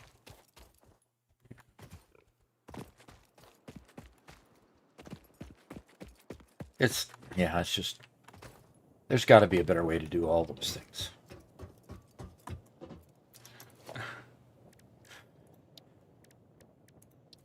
Yeah, speaking of funny names, Adrestea says they have an America in the province of Limburg. In Europe. And Lee says we have a town in Ohio called Fly, another one called PP that happens to be on a PP Creek. Oh, gee. Oh. It's like... And it was named back in the time when nobody thought that would be offensive to anybody. Yeah. Or it was just a local town, and it's just what you call it, the local town, you know. Yeah, exactly. Oh, gee. Okay. Let's see. See if I have enough rods to make a biofuel burner here.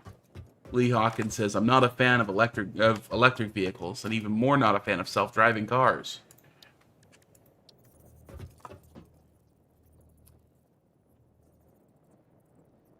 I am very torn on self-driving vehicles. I think self-driving vehicles could be a solution in a lot of ways for a lot of good things. So, Yeah. Doc, at some point we gotta play, what's it called?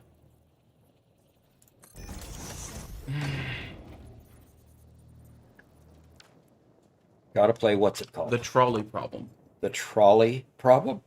Somebody made a game out of the, the hypothetical. Have you heard, you know the hypothetical of the trolley problem?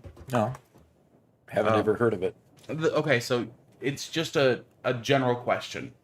You're standing next to a railway, and a trolley is barreling down this rail, and there's somebody that's tied on the track. And Okay. if you pull this switch, okay, or sorry, I should say, there's two people tied to one track, and if you pull the switch, it'll be diverted and only kill one person. Do you pull the switch or not? But if you don't pull the switch, what happens? Two people die. And If you pull it, only one person dies. so you've chosen to kill one person anyway, and it's Uh-huh. oh, I love Kit. Yeah. 1980s. Oh gosh, Kit. What was that show? I can't remember the show name. Anyway, So would you... you're gonna actually ask me to answer that? Yeah. Of course you'd choose Knight to kill Rider. Knight Rider. There you go. Of course you'd choose to kill one person rather than multiple people. Yeah. You know. And I think that's probably the majority would say that. But there's the a very real contingent that says, but then I chose to kill that one person. Versus, it's not my fault, I'm not involved, it's not my thing if it runs over the two people. You know, I'm not involved. It was going to happen. I didn't, you know. Well, there's also the thing where I had heard the version of that story that I had heard. Oh, come on. What was that, there are two people tied to the railroad tracks. You could divert the railroad tracks, but when you divert it, it's going to run into a town and kill multiple people. Yeah. Do you allow the two people to die, or do you divert the track and... Yeah. Well, and then you start coming up with a bunch of variations. Uh-huh. The game that was made from it, no, I should say there's multiple games, but the one I'm thinking of is a actual card game, and you place down different kinds of people on either side of, I think Gauntlegrim gave a good example. What if the one person on one side is Nikola Tesla, but if there's 5 people on the other one, but the 5 people are Ted Bundy and Jeffrey Dahmer and other really evil people? Do you kill the 5 or do you kill the 1? Yeah, and I don't think people can adequately make moral judgments like that. That's just, that would be just too difficult for most people. Yeah. I think the card game is fun because it puts it in a fictional, entertaining context, and it's fun to watch people try to work through and come to a decision without the consequences. So. Yeah.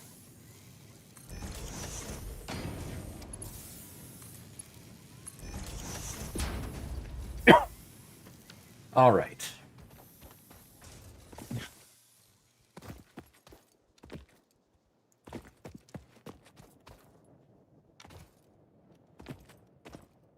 Oh, come on. Adrestea says, Nikola Tesla's been through enough. Always save Nick.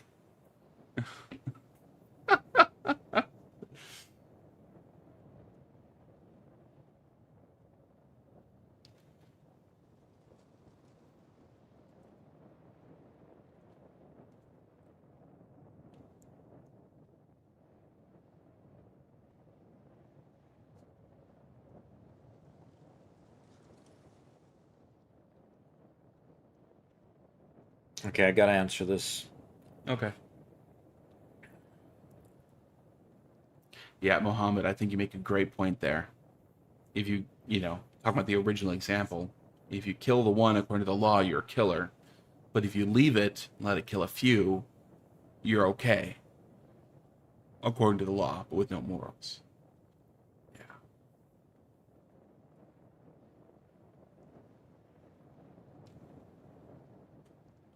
Nikola Tesla is one of the most interesting mad scientists to ever have lived. I agree.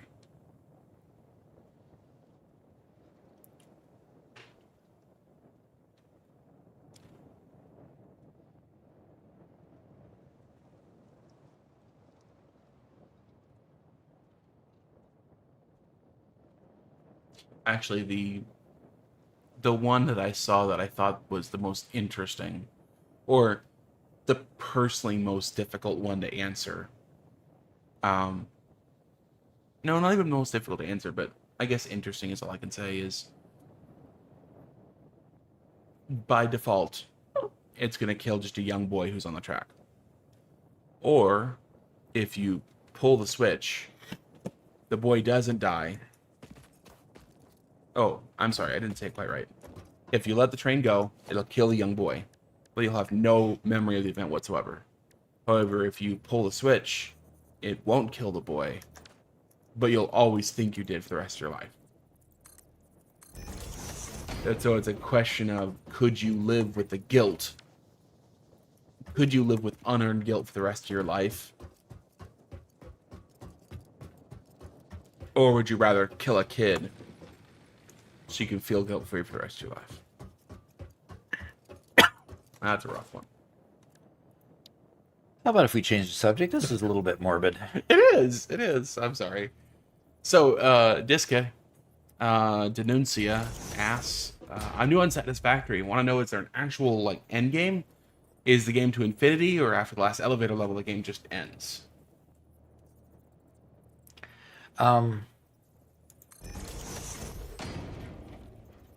Is there an actual... There is an actual ending. You have a last level, you have a last phase, and once you complete that last phase, you've done all of the things that the game has you do. So you could call that an end game in and of itself. But there is, how do I say it? But that doesn't mean that you have to stop there. You've got all the tools unlocked. You've got all the goodies and toys unlocked to be able to do all the wonderful things that you want to do at that point. And with everything unlocked, you might as well, just keep playing and keep building and having fun. A lot of times we restart because we like the challenge of getting up and running and seeing if you can do it better this time. And that's kind of the motivation here. So yeah, there's an end game, but but it's a real soft end game. In other words, you get to the end and you don't have to quit. You can keep on playing with all the tools unlocked. So Yeah, you can get to the end and only have used maybe 20% of the whole map's resources. yeah. Oh, missing reinforced iron plate. So I've got to make some screws from something. Okay, I've got... Gosh. This is the part of the beginning game that I struggle with, because Yeah. you work through... You have to work through not having enough resources to do all the things that you would like to do. So it becomes... it is challenging in that respect. So I need to make a bunch of screws. So let's get off on get together and make screws. And then I need to go down and get some plates and make some reinforced iron plates. And once I have those, I can make some constructors again and build out this line. So it'll go back and forth for a while until I finally get that infrastructure where I can just go collect materials, bring them back and use them, and collect them again and bring them back and use them. Or bring them to a common place. Either one. Oh, that's right. You're away from your microphones again. What do you Yeah, I write? was What do you thinking. write about this time, Robert? Oh, I recalled something, Okay. but first, Aaron asks, "Can you tell us about your strategy for gathering resources this time around?" Um, my strategy for gathering resources this time is going to be building much more modular. In other words, I'm going to build out, let's say, one iron mine into rods. I'm going to build out one iron mine into plates. I'm going to build another iron mine and make it into rods, then into screws. I'm going to build out another copper mine where I'm making wire at one. I'll turn that wire into cable.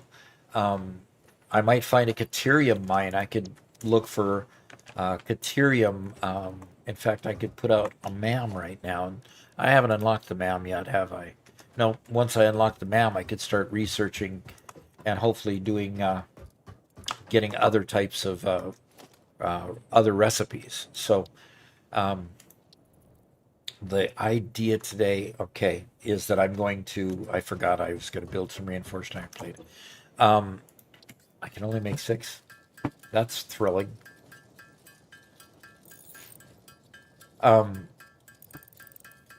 So the whole focus this time is going to be, I'm going to exploit as much resources as I can to make as much as I can. Trying to do it fairly quick. Control.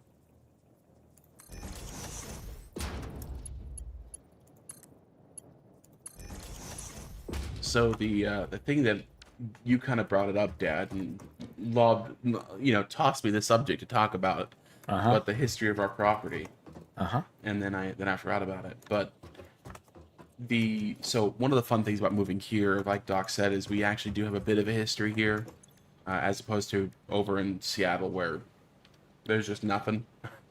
But our houses were built in what, the 1920s? Yeah, 1930s. 1930s. So at least we have about 100 years here. What's interesting is we've been using metal detectors and finding all sorts of metal fragments all over the place. We're pretty sure that the house that I live in used to be like a row house of some kind, probably for farm workers in the area. But the property we're on was the southern tip of a property owned by a family who's just started a city. They just called it after their own last name. And they planned the whole thing out. They have maps showing where all the roads go and all the buildings are going to be. They started plotting out, making plots and whatever. And they built it right alongside a big railroad. And that railroad actually is just on the other side of the highway that runs along our property. Exactly. And it's so a derelict roadway now, railway now. Wait a minute. Every once in a while we hear a train go through there, don't we? Yes, but it's super rare. Okay. Super rare. Okay, go ahead. But then for some reason, and we don't really know why, even though people had moved into that little town, it was starting to grow up, we're talking a couple dozen people, maybe like 5 or 6 homes. For some reason, the railroad decided to build their station farther south by about, 5 miles? 3 miles, maybe? Okay. And they built their station in down Pierce there. City? No, sorry, they built Wentworth instead. Okay. Okay. And then suddenly, of course, well, if that's where the rail station is, that's where everybody stops, and there's a bunch of mines all over the place. And that's what was bringing everybody to the area, was to go work on the mines. And so the town that was built by the people who owned our property just died. And so I guess what I want to do at some point eventually is find, because all those buildings are gone. That town it's not even a ghost town anymore. It's just disappeared. I want to dig up and see what we can find there. But we have evidence of at least 2 foundations on our property that we haven't been able to uncover yet. Mm-hmm. So this could be a serious archaeology site if we really wanted it to be. Yeah. It would be fun. And both Robert and I have our own metal detectors. Just no time to do it.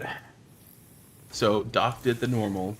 I decided I was having fun finding metal stuff, so I bought a metal detector and we went out detecting a little bit. We found what looks like an old mechanic shop. So there's so much metal, the metal detector is just useless. It's just take your shovel in, pull it out, and you'll find some nuts and bolts and rusted stuff. Yeah, Um, that bad. And then Doc, a month or two later, goes and says, I want to do this too, and buys a much nicer, much more expensive metal detector. I'm like, Yeah, sorry. That's okay, though. Yeah, so mine will tell what kind of ore it's detecting, where Robert's will tell I'm detecting ore. yeah. So, Yeah, yours also has a lot larger coil, so it'll detect them better, and yeah. yep. Oh, and then I even get more jealous when I watch The Secret of Skinwalker Ranch, and they bring out their metal detector that Oh, yeah, the yeah. disc is like 18 inches around.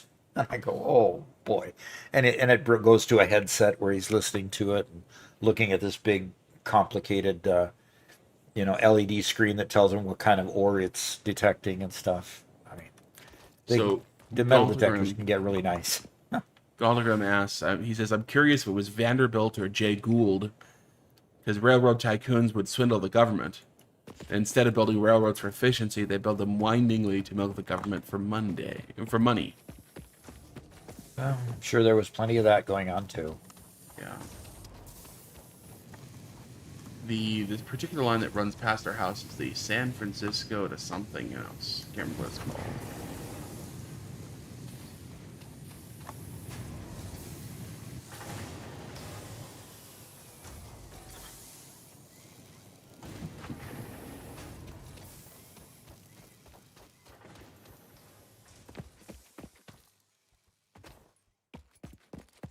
So I could find it. Let's see who owned it. The St. Louis to San Francisco Railway. That's it. Commonly called the Frisco.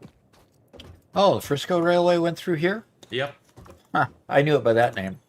There you go.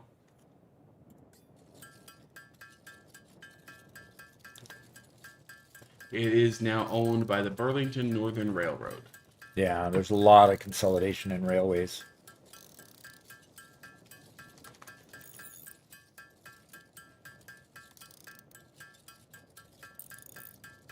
So railways are very, very different in the US versus Europe too. Um, our gauge is very different. We couldn't take one of our rail cars and transport it to Europe and put it on your railways because your rails are more narrow than our rails are. Yeah. And basically the history behind that is that they decided that the right size to make rails apart when we built our first rail cars was the width of a wagon train. So a wagon pulled by horses or oxen or whatever, that wagon was the right width to make the wheels for the rails for a train. So that became our gauge. Probably a whole lot more efficient to do it on a smaller gauge because it doesn't cost as much to maintain and such. But that's the story behind that.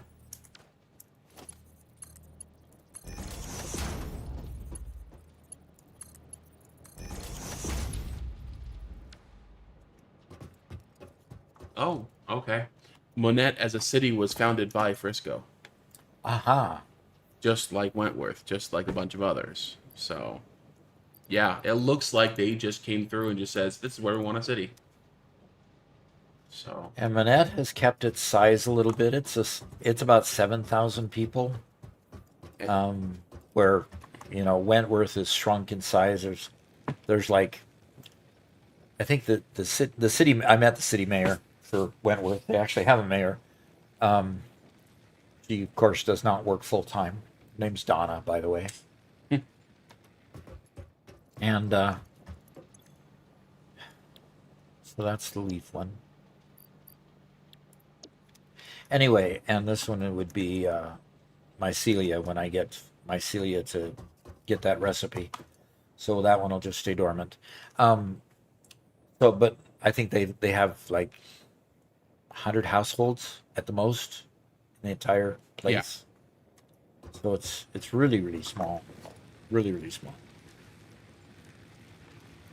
the logistics. I want a splitter right there, and it goes there. And I want. Zamru says something interesting. Uh-huh. It's part of the reason that Amtrak has so much trouble is because they don't actually own the lines they run on. Yep. And the freight operators prioritize their own traffic. Yep, exactly. Interesting. That's crazy. Yeah, and of course Amtrak then has to specialty build all of their trains. They can't just buy them from Europe for the reason that I told you. So we've got a passenger train that runs on freight train gauge track. So Okay. And Lee Hawkins says the railroads did exactly that in the western U.S. They plotted towns the same street names over and over again.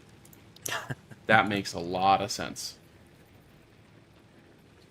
They put industry on one side of the tracks, central business district, and houses on the other side with a passenger station.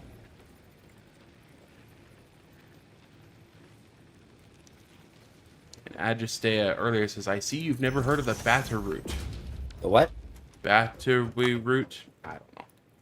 It was designed for heavy freight, therefore used a loading gauge, which is the maximum size of a train and its cargo, not the track width gauge itself. The issue is not the width of the train tracks, but rather the size limitations of the rolling stock and cargo that could fit within the designated loading gauge for the route. Okay. Huh. Betua Betua? is the way it's pronounced. Yeah, interesting. Huh. Okay. A lot of extra letters there for Betua. Okay. All right, let's see if I can build another splitter. Another question you're probably not quite ready to answer, but how do you plan on moving resources from each modular site? That's Aaron. It'll be it'll be conveyors at first, and possibly trucks will come second, because that's what I'll end up unlocking, and then, as we unlock trains, we'll probably use trains. This world, I probably won't end up using drones, because drones would just be too unwieldy. Address says, well, if you were Dutch, you wouldn't need all those extra letters. If you were Dutch. Oh, okay. If we were Dutch, we wouldn't need extra letters. I don't know what that's supposed to mean. Yeah, I don't either. Okay.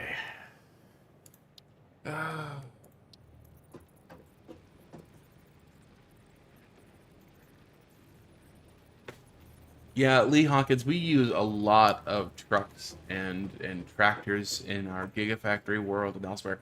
I wish we could get tractors to work. But the volume is such an issue with trucks and tractors. As soon as you get more than a couple, they always deadlock, they always hit each other, they always cause problems. And as soon as one has a problem, all the way. By the way, Doc, I played for 4 hours on the Gigafactory world last night. Yeah. Trying to record that darn short because it was just problem after problem after problem I had to fix. Yeah? Oh my gosh. Mostly with trucks. Problem after problem after problem you had to fix? Uh-huh. That's terrible.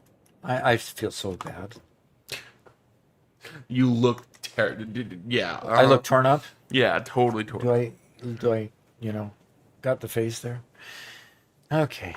Alexa says, personally, I think they should make a high-speed train track from New York to LA that goes 200 miles an hour.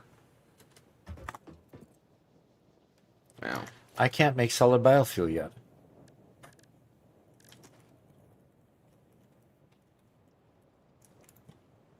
That would cost such an insane amount of money. I cannot make solid biofuel yet. Ah, interesting. Nobody ever commented on that.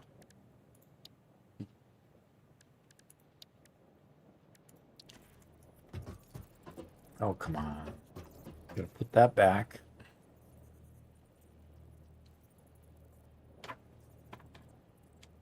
I find it helps a lot to build roads. It organizes traffic much better. Yes. Yep. One thing that we keep on hitting with the road, because we built a road. It was a 5 foundation wide road. And I think it's because we need to elevate it higher off the ground. But even though we've cleared the ground underneath, the trucks continue to hit these phantom trees all the time. Yeah. It's really, really weird the way that happens. We'll cut down a tree. There's probably had been a tree there at one point, but Yeah. that tree was no longer there. Therefore, you can't hit it. But you can't convince these trucks that that's not the case. They want to hit it regardless of whether it's really there or not. It's crazy, crazy, crazy.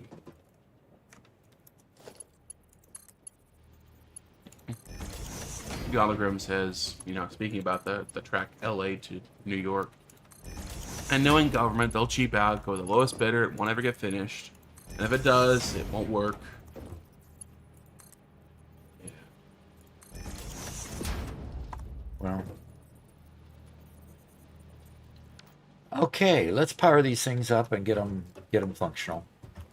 No, I don't think we should do that. I think we should just create a wall around California and create a wall around New York. I thought you were commenting on the fact that let's go ahead and power these up. No, let's create a wall around it instead. Let's not power it up. What are you talking about? No, we can't put a wall around California. They're too valuable, unfortunately. Uber Ownage says, I'm 300 hours into the game. Okay. And just learned that biomass burners have variable burn rates depending on factory demand. I was always turn them on and off as needed.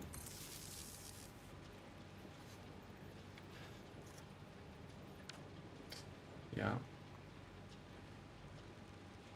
They are unique from everything else. They used to not be. In fact, when I first started playing the game, biomass burners would just run no matter what, and so you'd have to go back and feather them all the time. And just keep constantly filling them up? Well, no, it's you only put out exactly as many as you wanted because they just burn the biomass anyway, even if you didn't need it. Oh, and now they shut down if you've got systems that are providing more. Yeah. Interesting. And Potato Protagonist says, hello!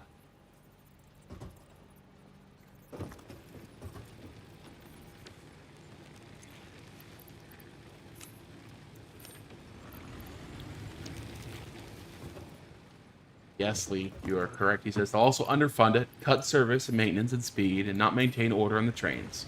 It's a choice, not an accident.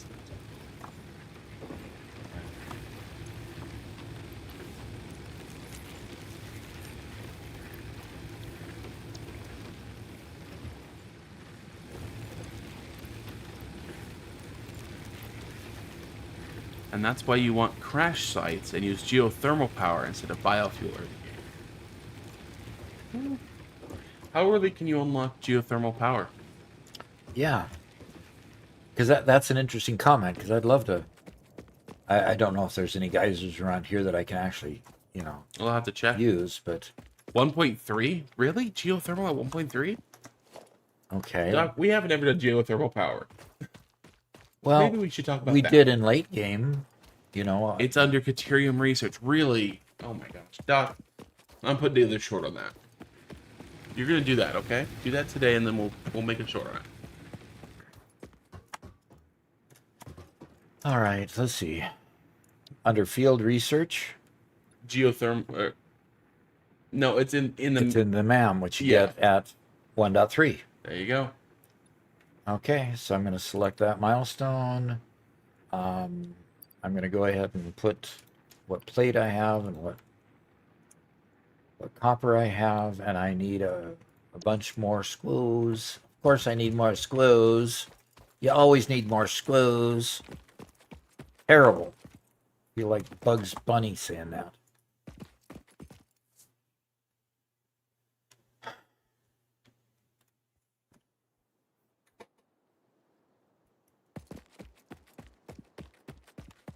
Yes, putting Doc to work. Absolutely. Putting Doc to work. Mm-hmm. So what do I need to... I need to unlock the MAM, so I need 300 screws, and I need to just go collect the... I'm going to go collect rods from over here. And then I'm going to go collect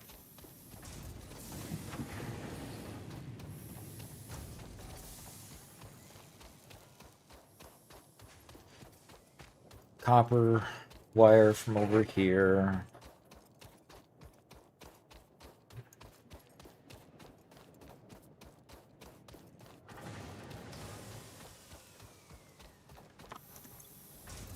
And Hey, Bella Chan's here. Says Doc and Robert. Hello, hello. hi. Is that our former cookie shen? Yes, it is. All right. Good to see you back.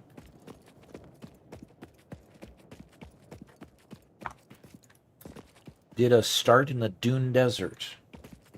This is a fresh one from today. Started in the Dune Desert. Bella Chan says hi with a significantly higher number of eyes than necessary.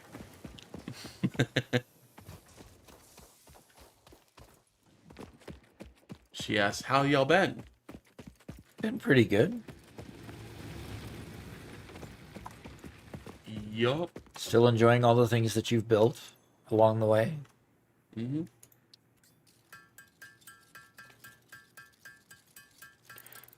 Matthew Le Prof says, new run for Doc. How much time does it take you to finish all the tiers? A few weeks?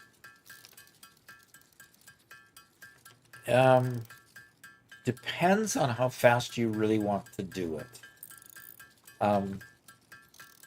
I mean, literally, we could go to the group server that we're on, and we could probably plow through the next few tiers and get to phase. It is phase 4, isn't it? Phase 4 is the last one, or is it phase 5? I don't know the numbers. The final phase. We could probably push through the final phase and have done it in probably, a couple weeks' time with a group. It'd Yeah. probably take you, if you just did it individually, probably take you good 3 or 4 weeks to do. Well, depending on how far. I do have quartz in my bag. Oh, in a relationship now. That's why she hasn't been here. She's been busy. Lee Hawkins says you need high-speed connectors, I think. You can unlock it pretty easily if you don't sync stuff from crash sites. Blade runners are important too, and find quartz. Yep. We'll see if the 12 quartz that I have is enough. Yeah. Probably not. Well, I've Please. got it. I've got enough to unlock the MAM now, so I'll put out a MAM as soon as I get these screws made. You want me to look at the map and find where the nearest quartz vein is for you? To put a miner on? Yeah. Sure, why not? Probably gonna need that. Sorry, Arya took all my brain cells. Is Arya the relationship that you're in? Congratulations to Arya if that's the case too. And Lee says it took me around 1,000 hours to complete Project Assembly. It took it very slow. Yeah. Okay. Yeah, well, that's Doc too, right? Yeah.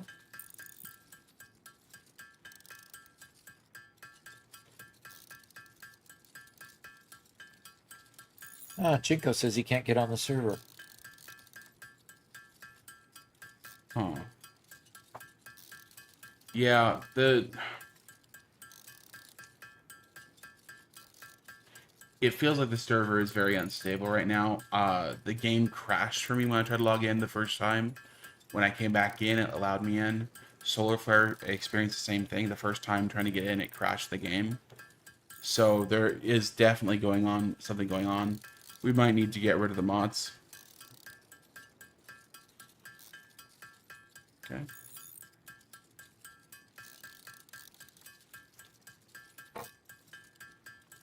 So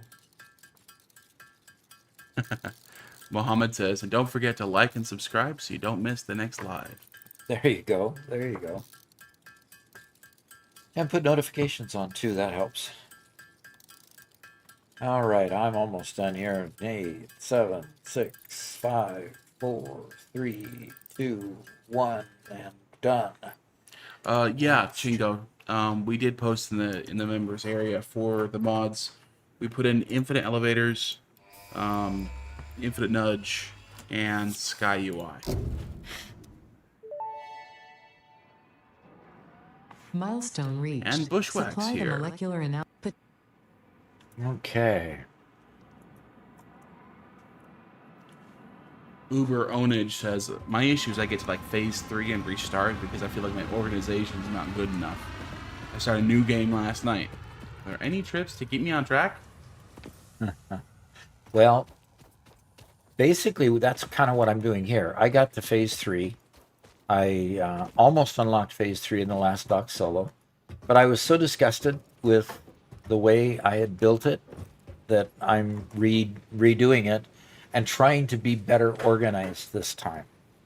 Okay? And by better organized, I mean I'm trying to follow kind of the design principles that I teach in the channel to build all of the equipment, of course, on platforms, to build it in manifolds so that they are extensible. In other words, this manifold here, I could add right to here. Once I move this power pole, I could add more foundation here and add to this manifold and increase my power supply here. That type of thing. Very soon I'm going to take and move this production onto a platform, as well as create a place for the hub over here instead of over there. So just in general, trying to stay organized from the beginning. Now it's a little bit hard because you have to unlock foundations in base building. Then you have to unlock several things in order to get to where you can create the organization. Okay, and I don't have enough cement. I don't concrete. Yep, ran out of concrete. But I'm building a platform here, and I think this main platform here is going to be my my go-to place. So I'm going to put the hub over here, and continue to expand from here. Now, I don't have lifts, do I? I do have a conveyor lift. Woohoo! Okay. I have conveyor lifts and belts. And looks like the freighter's already returned. Good. It's returning. So let's go see what it takes to open the next one. Then I need to go check out some concrete. So a couple people have been wondering about mods. Uh-huh. Specifically how to get mods to get on the member server or just in general. Okay. If you go to, and I put the link in chat, but fixit.app is the website where all the mods are kept. It's not an official site, but Coffee Stain has kind of given them the unofficial thumbs up. And there you can download Satisfactory Mod Manager and search and automatically install and keep your stuff up to date. I've had no problems with it. So recommend you guys use that. Okay, now, so in Tier 2, it's always a challenge between part assembly, where you get an assembler, versus Logistics Mark II, where you get to upgrade your belts and your conveyor lifts. I always, 6 to 1, half dozen the other. I want part assembly because I want things like, I want to automate the creation of reinforced iron plates, and that requires screws and plates, and you can't do that except at a crafting bench or an assembler. So I need the assembler. But at the same time, I want faster belts. Really, I really do want faster belts. Well, if you're going to go for Mark II, Logistics Mark II first, you have to go to some crash sites to get reinforced iron plates. Right, that's true. If you aren't going to go for crash sites, go to part assembly first. Yep. So I'm gonna go to the part assembly one, because that's kind of where I want to what the things that I want to build. So let's go ahead and put in here what we already can't put in here, what we all already have. Yes, I can. And Uber Ownage just subscribed with Prime. All right. Thank you. Uber Ownage Yep. is the way you're pronouncing that? Okay. Very good. Oh, gosh. Can I just stream all day? Because if I don't, I got to go chop down trees and afterwards. That's totally up to you. Hey, if you want to, let's do it. If I want to stream all day. Yeah. Uh,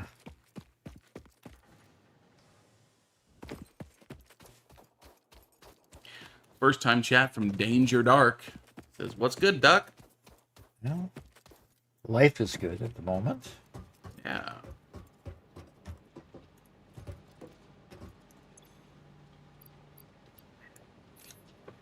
And Solar Fire says, yes, Doc, stream all day.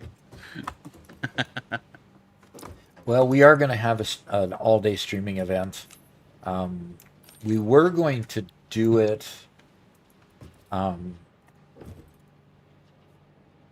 I haven't powered this one up yet.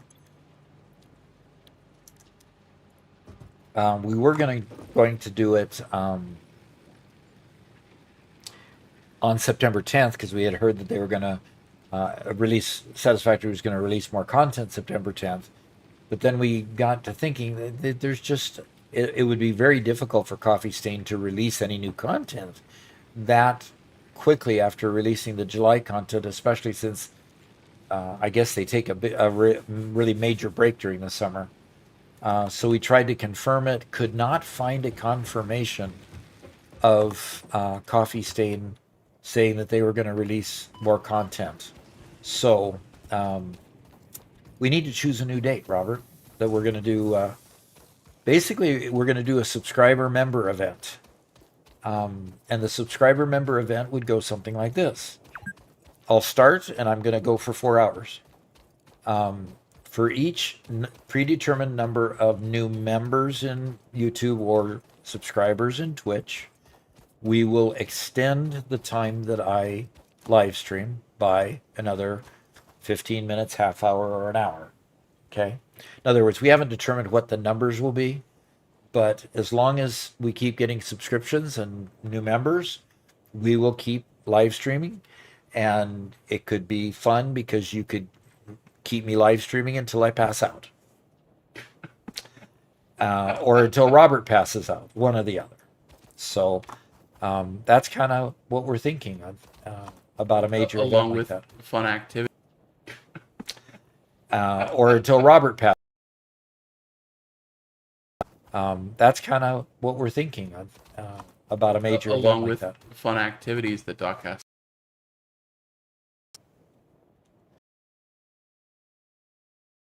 Convince me that that's right.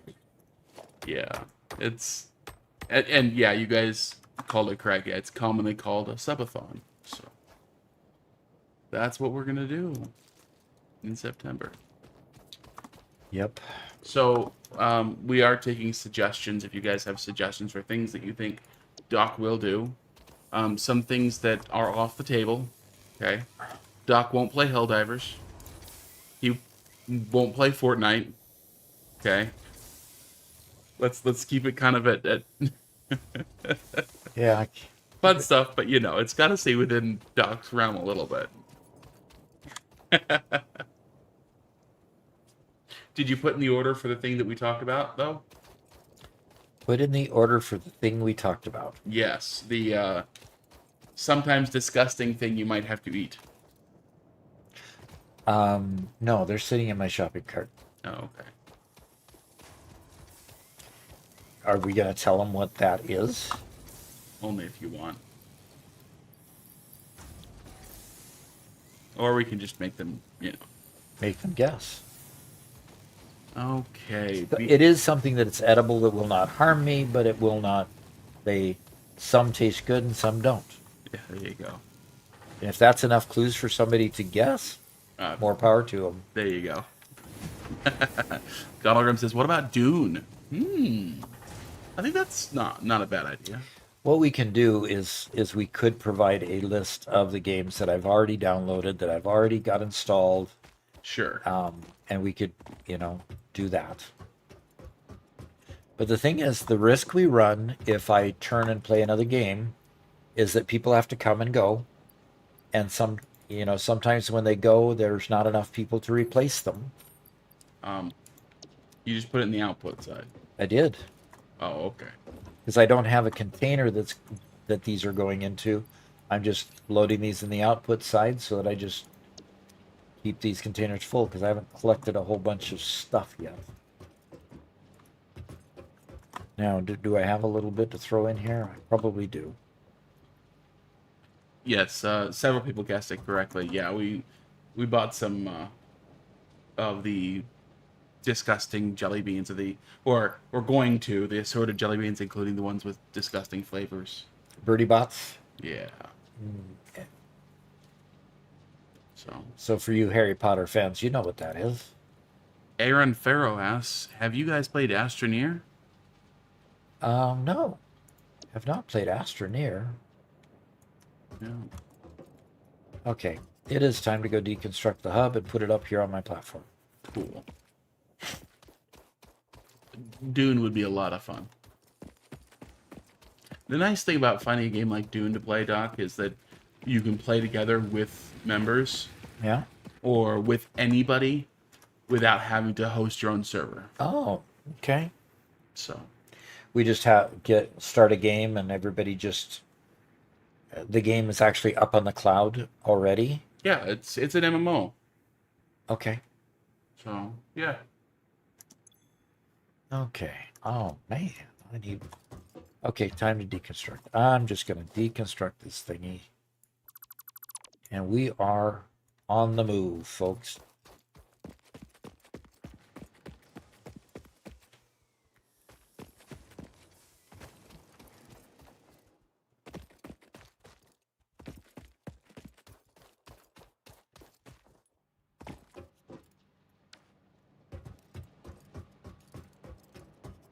Okay, I would like to place the hub here. Don't know exactly how big it is. And I missed the comment earlier, but Crytonic says, "Congrats on nearly 100,000 subscribers." Yeah, we're gonna have a 100K celebration here pretty soon. Yeah. That will be fun.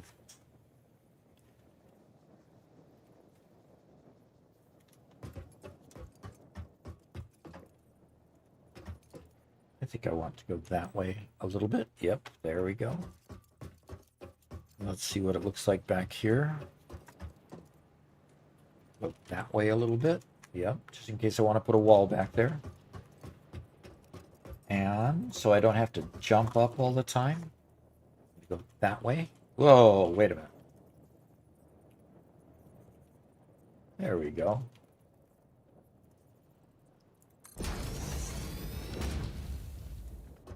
I think it's so cool when somebody showed me that we could nudge it down into the foundation here and have a level Yeah, thing that's so going much in better. here. Yeah, so much better.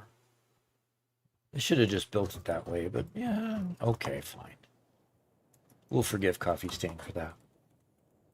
Okay, I need to go out to my copper place. Now, did I? Okay, That was Alexa, by the way, who sunk that down. She says, "You're welcome, Doc." okay, By the way. thank you. Okay. Solar Flare says, "Doc plays in the member server for 24 hours straight, but he'll only last 4 because he'll be in the hospital for the last 20 hours because of the trauma." Oh. And Daniel says, "Hey, Doc, Well, and you know that. how are we doing?" Okay. Hi. That might be a good idea to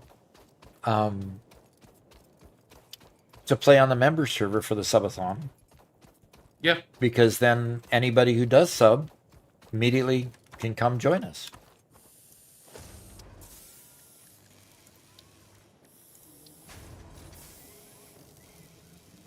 What do you think of that?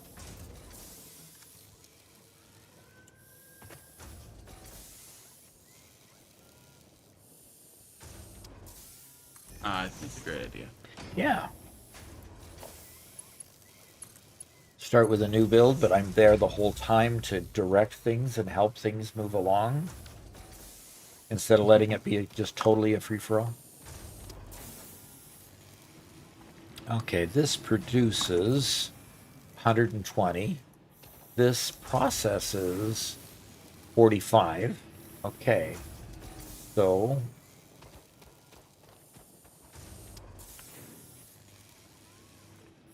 yeah, I need to rebuild this onto a platform.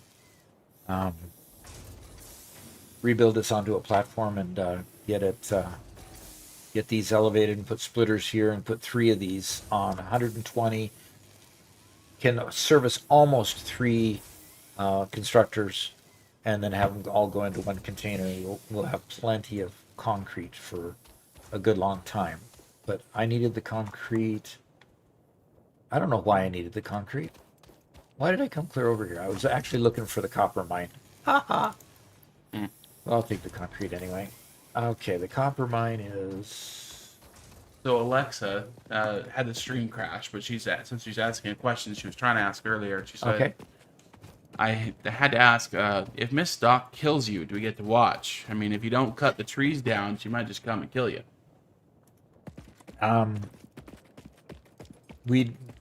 YouTube kind of frowns on that kind of behavior on stream, so probably not. Yeah. Okay. Is this copper over here? Yes, that looks like copper. Okay, here's my copper. Yep.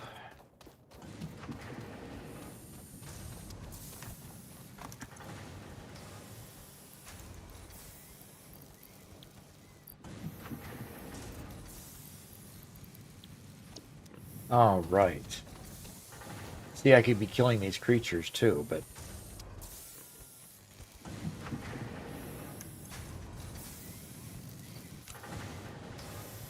See, I don't have my coffee cup yet.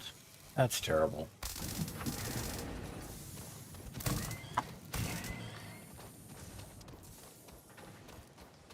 See.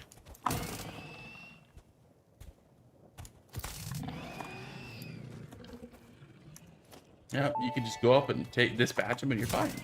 Samples of new alien species acquired.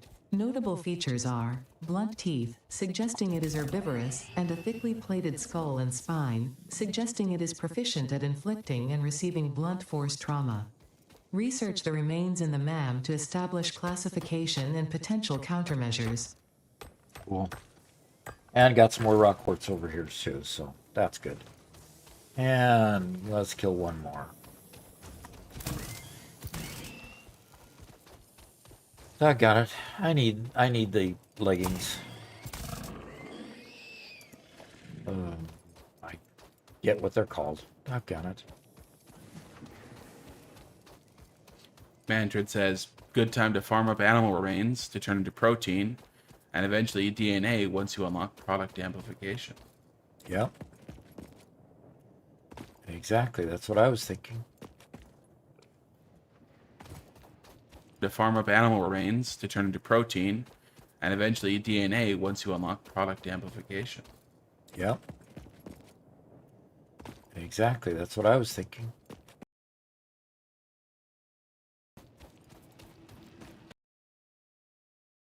Well, I'm going to pick up some iron rod and iron plate just to be thorough.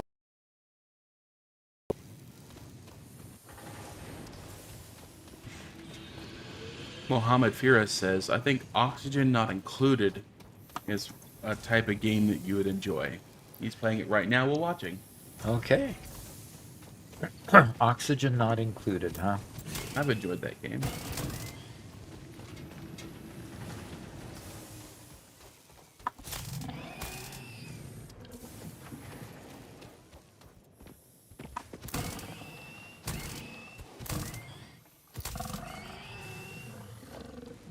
I've never beat the game though. You have played that game? Yep, I've played it. Never beat it. Okay. Did you enjoy it? Yeah. For the most part? Yeah, I definitely say I enjoyed it. One of one of the things that I struggle with a lot of games is that they want you to build enough to move on in order to beat the game in a certain amount of time. And I just want to build out the whole city, and I just want to make it all work well, and I want to make it really efficient. Uh-huh. And first off, it's a game with limited resources, and things don't scale very well intentionally. So the title of the game, Oxygen Not Included, you have an underground colony of people, and you have to generate oxygen. Okay. Okay. And your oxygen sources can run out. Uh-oh. And if you want to do any sort of automation, well, that generates heat. Well, you got to handle the heat. And so you can find pockets of cold, but eventually the cold will run out. And no matter what you do, eventually the heat will kill you, or the lack of food will kill you, or the lack of oxygen will kill you. Or you do what you're supposed to do and find your way to the surface and build I think it's you build a spaceship or something, you get off the planet to win the game. But I just want to build a city. And so I always continue building and building and building until... That's not the focus of the game, huh? It all dies. So... Okay, let's see.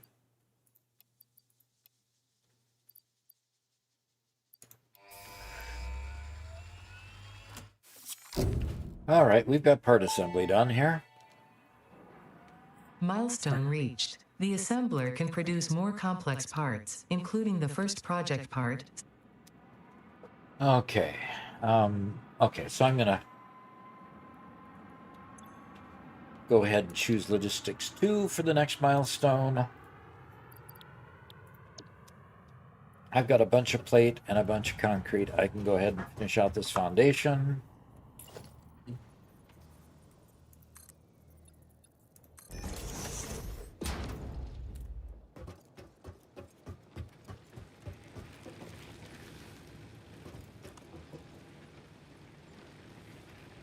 And just because I hate running out of power, I'm going to go ahead and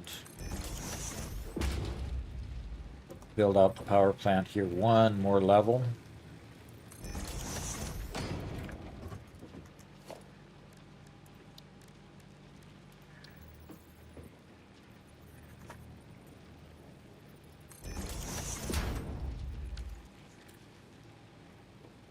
And that power pole's completely taken up. That's terrible. Mohammed says you can make it unlimited using the right ranching and unlimited volcanoes and geysers. Huh. Huh. Okay. Well, maybe I'm just not good enough at the game.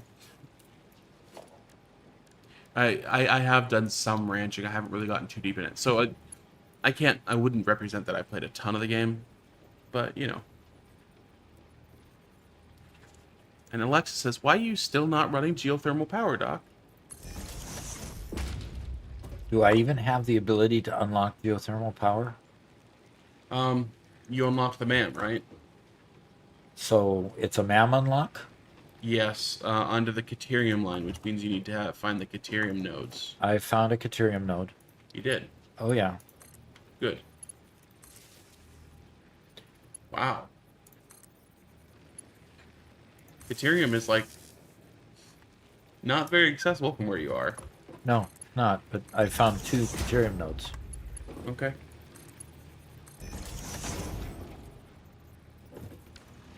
Okay, and now those 2 are filling up. We've got a power manifold of 6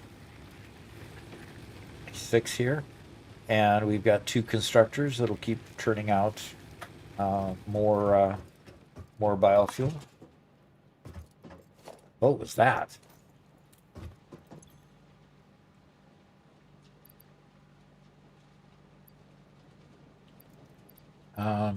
Okay, I don't have any wood in there. Okay, so I have 15 sulfur. I've got 56 Caterium ore. Okay, I need to get the MAM set up over here.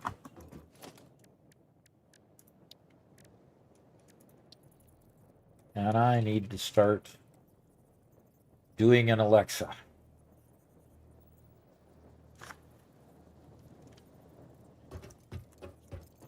Meaning I need to start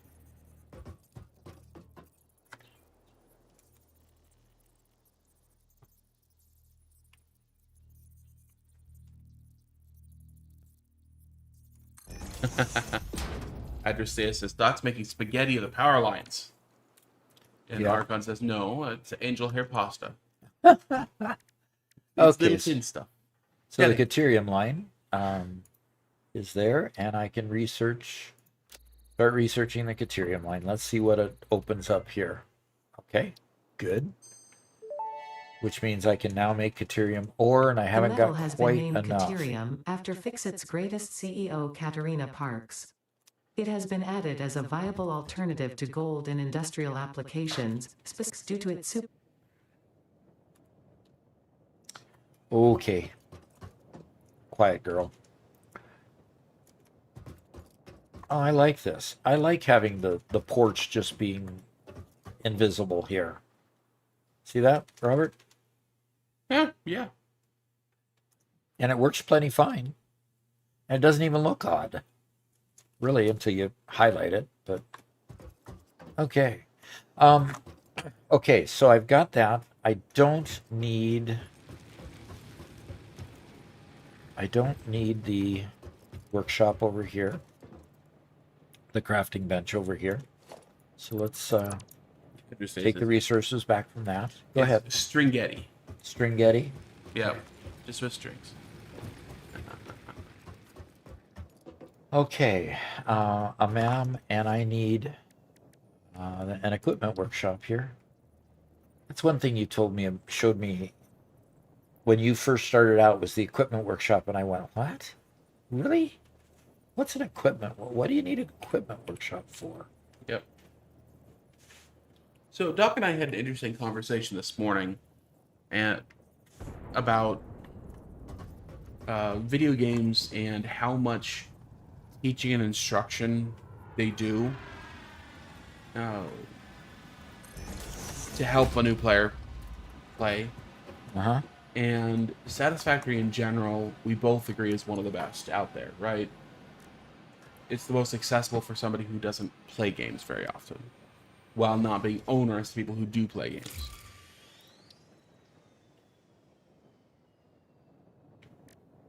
One of the difficulties, however, one of the places where they haven't been quite as efficient is they don't really explain the MAM too well. And it's easy to ignore the MAM for a very, very long time. As I did for the almost entire Release 8 playthrough, my first playthrough. I had no clue. Oh, what's a MAM? Oh, forget it. You build it and forget it and walk away. And then the group playthrough all of a sudden said, wow, the MAM is incredibly powerful, because we had groups of people going out and finding wrecks, finding mercenaries, finding other resources, and coming deliberately to unlock more stuff in the MAM. And all of a sudden we've got all this stuff we could do. And it was still very early game. And I thought, wow, that is just bizarre compared to my first playthrough, where I basically just, didn't have any of that stuff available. So, way cool. Oh, sniffles. Okay, so I have plenty of power in my power grid for a while, I think.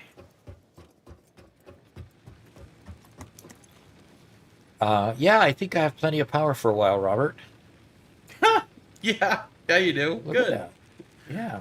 Okay. So let's go start getting things. Okay. The freighter is back already, and we're looking at reinforced iron plate is the only real thing I need to worry about at this point. Let's go ahead and I'm going to go ahead and put what I already have in here.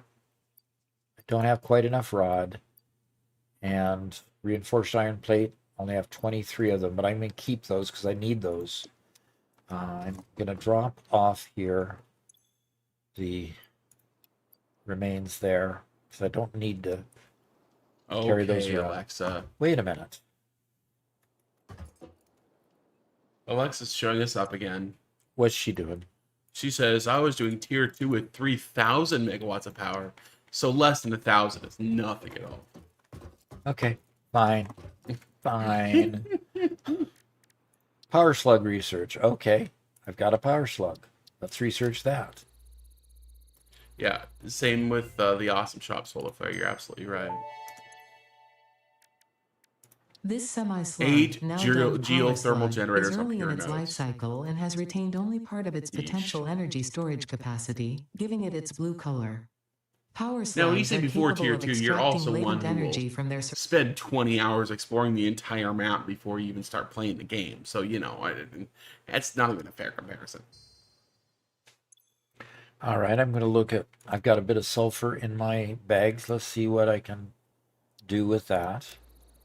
It'll just tell me what I can unlock. It's not going to actually unlock anything decent yet. Probably. And quartz. This unknown chemical element was in reality. So let's put the quartz in here and see what we can do with that.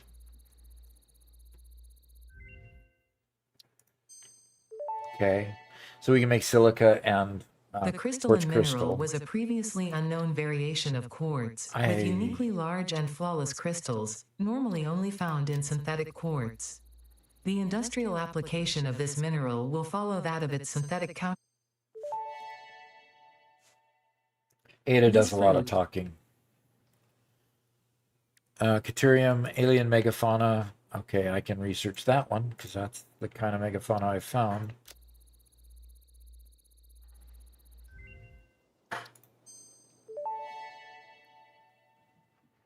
The remains researched belong to an organism now dubbed the fluffy-tailed hog. The fluffy-tailed hog. So this node is not available until I unlock all 4, I guess. So be it. So be it. So, has anybody seen today's new tip yet? And if so, what do you think of it?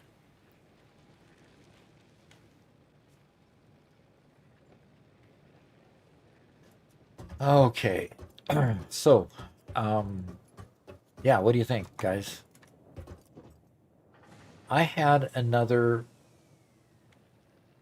iron mine someplace that I had put a machine on, hadn't I? Uh-oh. Did you lose a mine? I think I did, but I can't get up high enough to overlook the Oh, world. yeah. At least not yet.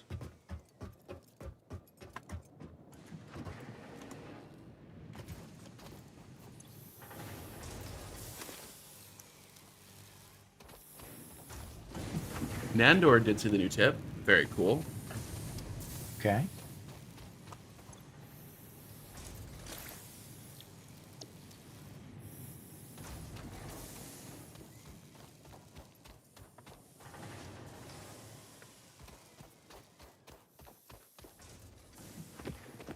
Yeah, address data says we can always look at the mapping calculator. That'll find it. Yep.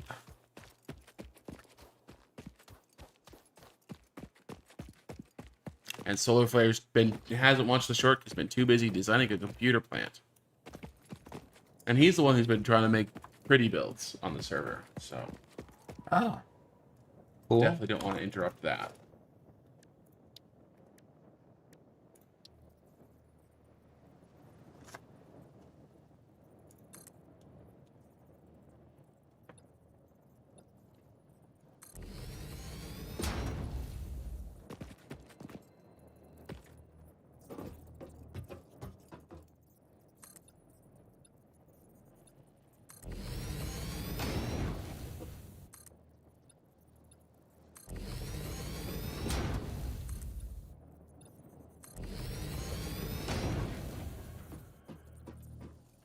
Mantrid says, I like the short.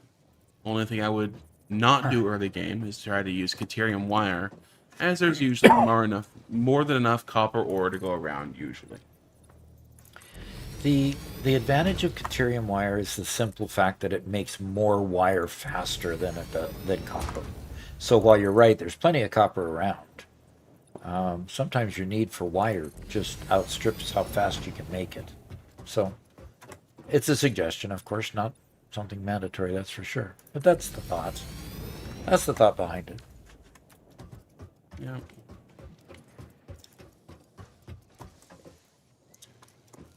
Okie dokie. So do I need to be over here? Yep, I need to be about right. Yeah. About right here, folks. I'm going to put... I don't have holes, do I? I don't have floor holes. How long until I get floor holes?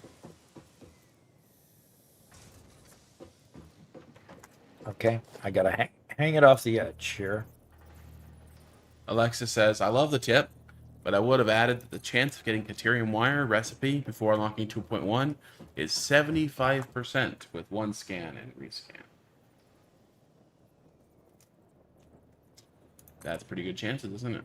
Yeah, it is. And there's actually a decent conversation that happened in the comments about save scumming. Save scumming?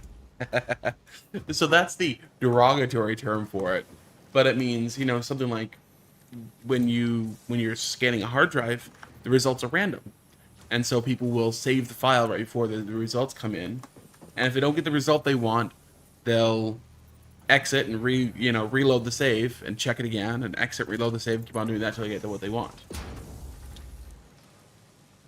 Yeah. That's called save scumming, which, yeah.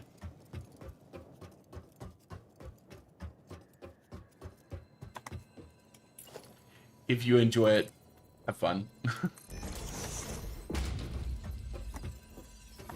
I don't know if I'm against save scumming because of laziness, or if I'm against save scumming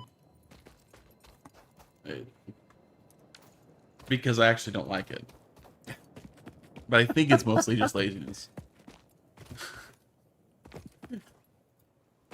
Well, and there's the ultimate value of doing it. How much value do you really get from doing it?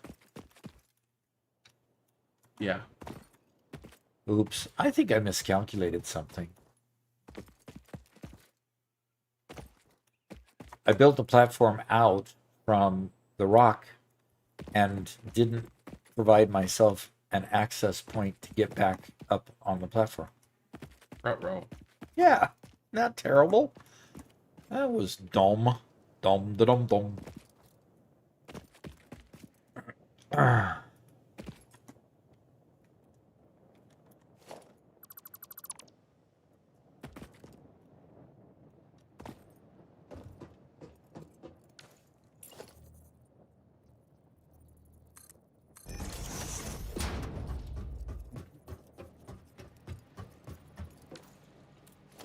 Okay.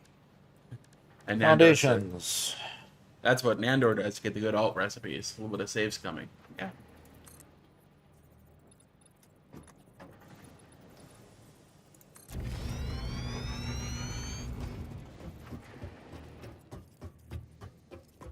Oh, there's always a way to game the system so that you can get better of what you want. Yeah. And it's just, it's a game. I mean, it's not like like you're playing with somebody that's against that rule and you got to make excuses for it. You just do it. Don't worry about it. Okay, so I've got both.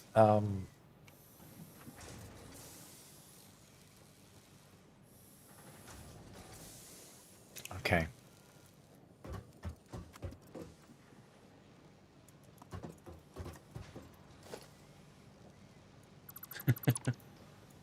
Solar Flare says, I'm trying to make good builds instead of making an Italian grandma angry. Okay. Yeah. Well, that's good. That's what I'm trying to do this time, too.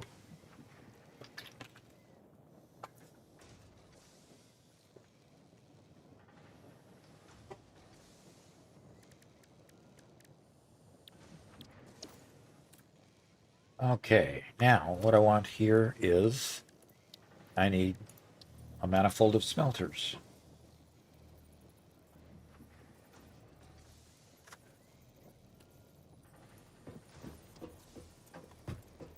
And I'm going to move it in from the edge.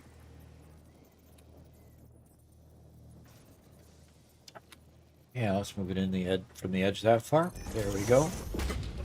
Excuse me.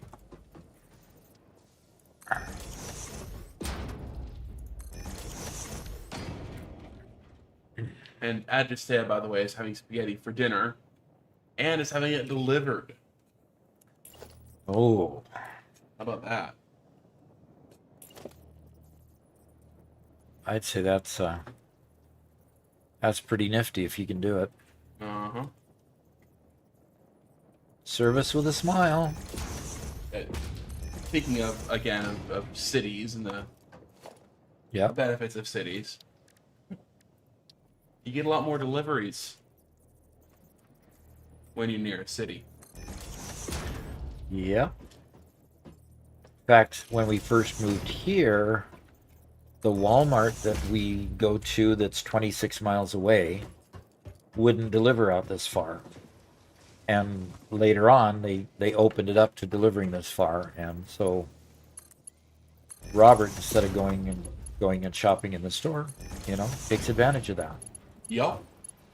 Like it was less than a month after they announced their Walmart deliveries, I signed up for it, and I maybe have gone to a Walmart, a half dozen times since then.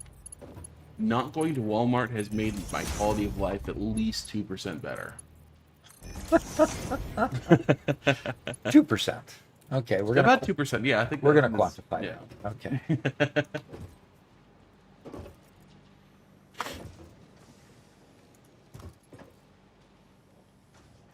Richie Bonomo says, "Doc, you're the man.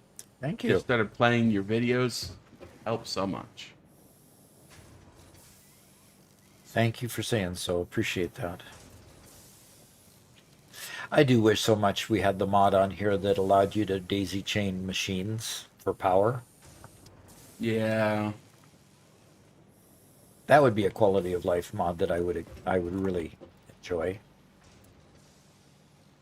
Adrestea says, "One of the liberties I allow myself for being recovering. Dinner ordering is allowed on low energy days." Absolutely. But you can't stand to get up to the stove to cook it yourself.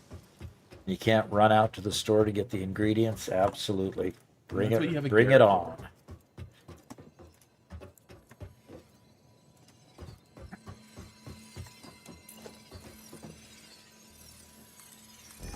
Last 2 days we've had barbecued chicken leg, or chicken quarters, I guess it's called, when you eat the leg and thigh together, right? Yep. And yeah, yesterday we even put together a marinade, marinated overnight. It was really good. And Adjustea says, "When I move, I'm going to make sure my supermarket delivers." Good idea. Yep. The one thing I didn't think about was that I've got an output over here, Uh-oh. which means I'm just going to have to extend my platform out here. Okay. Aaron Farrow says, "I'm using that mod, and I love it." Yeah. For daisy chaining? Yeah. Daisy chain power is amazing. Cool. Is that what they call the mod? I imagine so.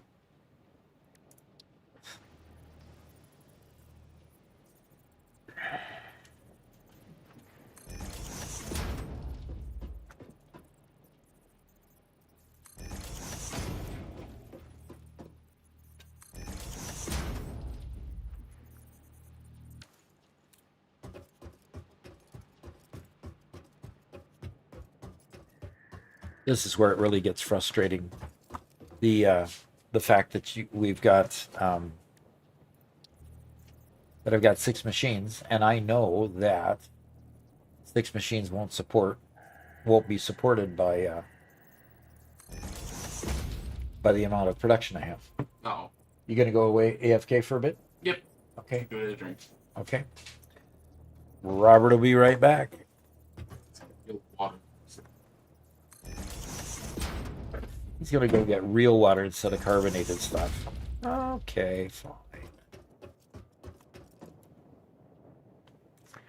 Okay, so this is gonna be my iron ingot production here, folks.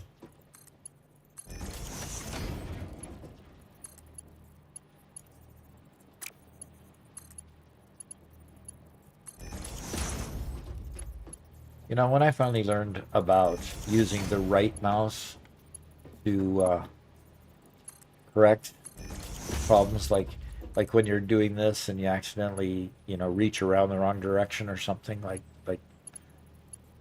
weirdness like this, you can always just right mouse click if you accidentally click your mouse the second time and place it.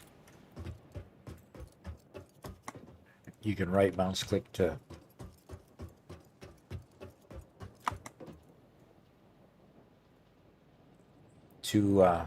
undo your first click so that you can then correct your first click and your second click. So, alrighty. Daisy Jade Power is amazing. I bet it is. So I'm looking down at the power structure that I had to make down here because I'm not having that. And had to have a power pole here. And of course, with only Mark 1 power poles, I can only have 4 connections. So I could bring in power, and I have an outgoing power to the next pole, which means I can only power up 2 items. Whereas I could bring 1 power pole here and daisy chain it from this one to this one to that one to that one and to that one. I could bring 1 power pole in here and take care of all of this mess instead of multiple power poles. So, yeah, it would clean things up a lot. So as it stands, I've got to bring power in from another location, like from this one over here, because I have to have more power than can fit on any one of these poles. They're already at 4, so that's a little on the frustrating side. So I will go tag this one over here, there, and I'll bring it to, well, I could just bring it straight up here then. Okay. And even at that, I can't power up all 6 of these with the 1 pole because it won't give me the opportunity to do that. So I'm going to put that one in there. And then from that one to here, sneak that one right in there. And now I can go ahead and power up this one, and that one, this one, and that one didn't work quite the way I wanted it to.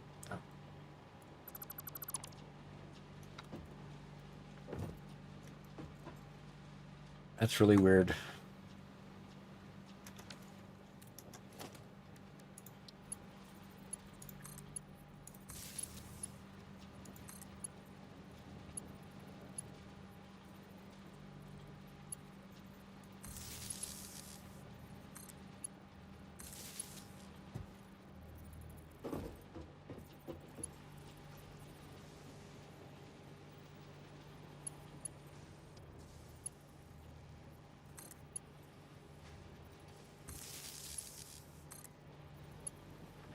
Okay. That gets all of those powered up. And now let's go ahead and tell it we're going to make iron ingots here. And I'm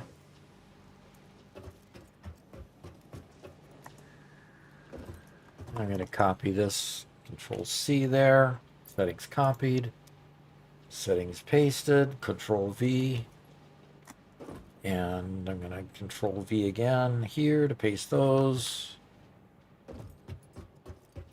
And Control V again. Control V. All right. There we go. Okay. It's thundering outside, Solar Flare says. Where are you located, Solar? It's sunshiny here, currently.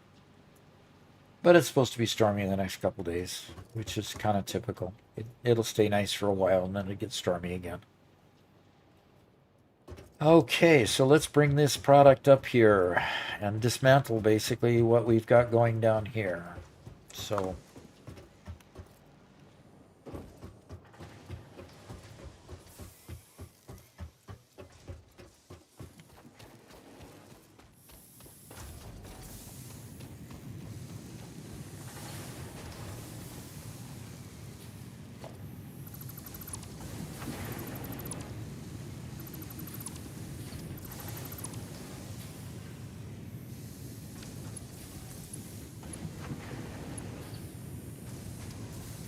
Okay.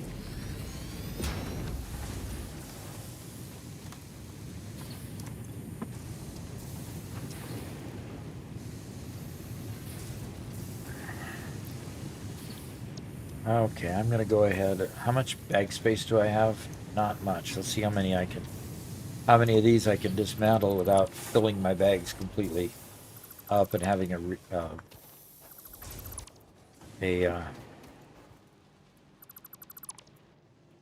crate.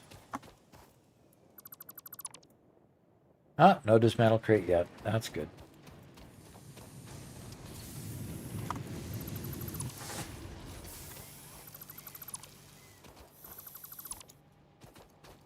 Okay.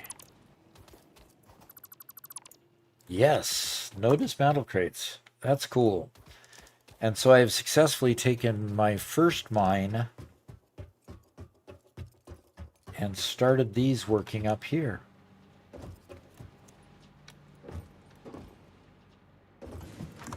Now I just need to, I'm going to go ahead and put a container over here. Now since I'm just making ingots here, I'm probably going to, yeah, in fact, I'm going to, I did that right on the spine here. I'm going to put a merger here.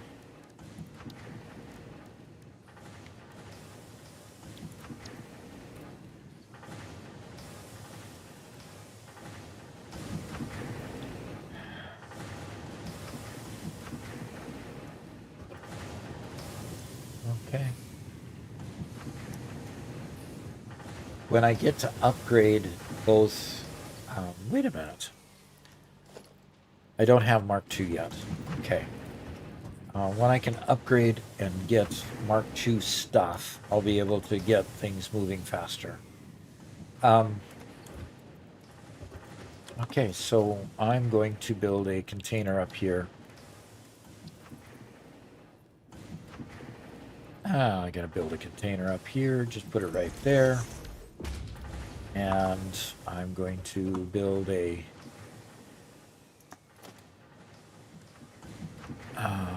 okay, logistics here. I'm going to build a merger here that sends it into there. And good. Goes into there. And oh dear, we haven't connected the conveyors over here yet.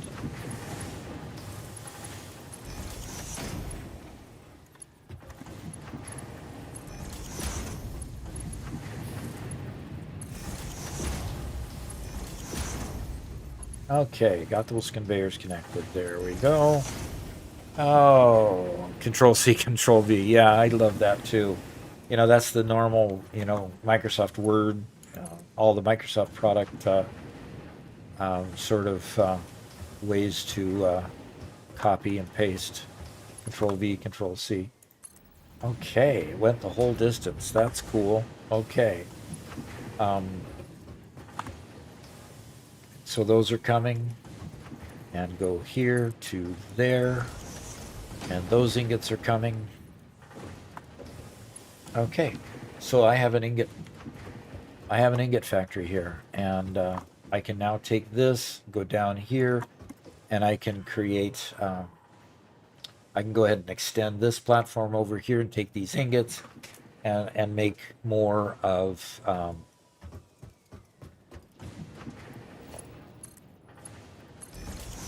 and make more factory over here for other things that I want to use the iron for. So this will be a bit extensible. I've kept it open on this side so that I can add more machines as my capacity grows. The capacity right now is higher than what my belts can handle and what my machines, since my belts can't handle more than, gosh, what is it for a Mark I conveyor? It's awful. Only 60 resources per minute, and these need 30 per minute of iron, or it can only actually feed 2 of those. That's such a silly, consistently. Yeah. silly quantity.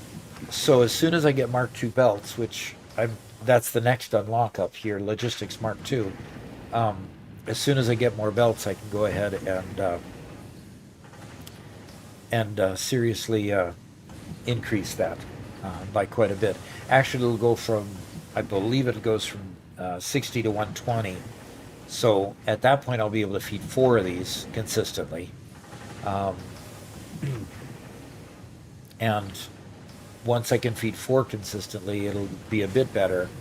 The next level of belt will feed 6 easily, and I can add to it. So the whole idea of keeping this extensible is to allow me to add to it later on, and I'll just leave space out that direction, out this direction to keep adding more to it. So now I'm going to build more platform over here, and I'm going to make things with the iron ingots that I'm building up here, and I'll start that right out there. All right. Well, I don't know how much chat you've read.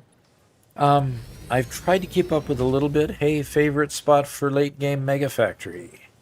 What's your favorite spot for a late game Mega Factory? Ha ha ha.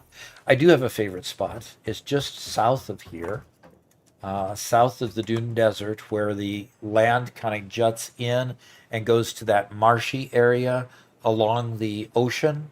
I built my Gigafactory out over that ocean because it wasn't over any mines out there. It had a lot of free space, and it allowed me to build out there without having any obstructions to get over. I built it high enough that I've got like 2 huge logistics floors below it for various levels of logistics. And so that's my favorite place to build a gigafactory and the big mega factory. Second favorite place would be anywhere where you can get over a body of water. So the Spire Coast, we built a lot of platforms, especially for our oil-fired power plants. We built out over that water. We built out over where else did we up in the Rocky Desert, just in the Rocky Desert, there's a big lake there that we built over the top of that for a mega factory. So I tend to choose lakes, if you kind of get that picture. I tend to choose lakes to do it on.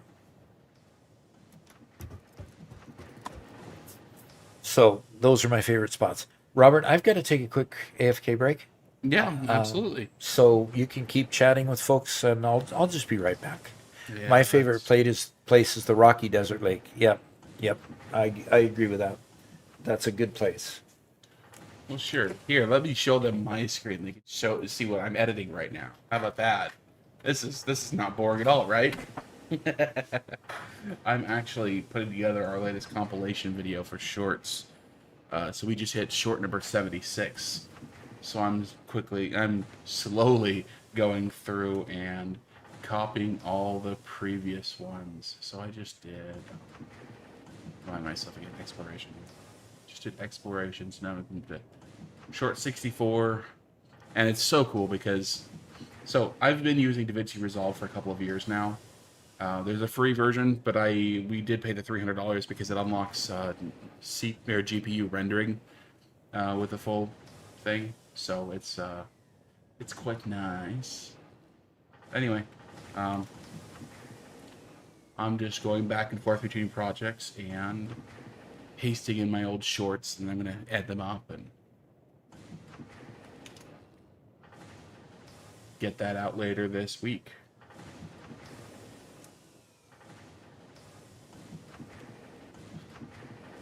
And Joker Gaming is here. Hello, hello, he says.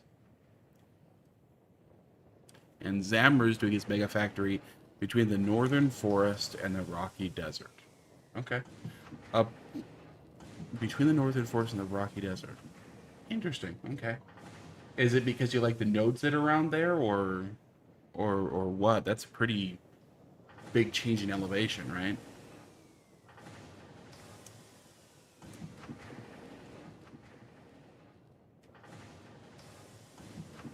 Oh, brother, this guy stinks. That's so. Hey, come on now. Come on now. Yeah, I know. This is not the compelling, action-packed adventure you're looking for with when you come to a docked stream, right?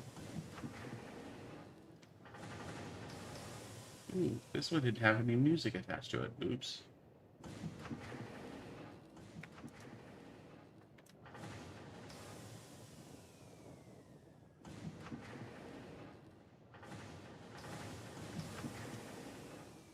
I should add a little AFK ticker for the chair stream. Solar flare, my power cut, but I have a mini electric battery thingy.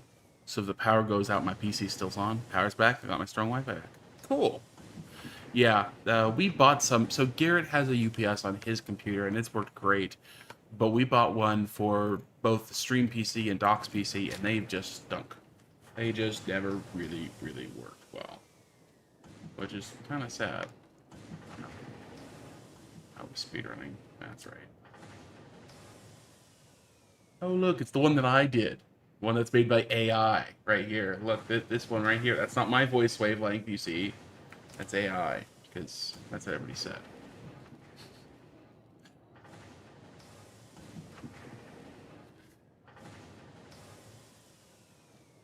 Aaron says, ocean is the biggest desert. Always been on the ocean, flattest part of the map. Absolutely. Absolutely.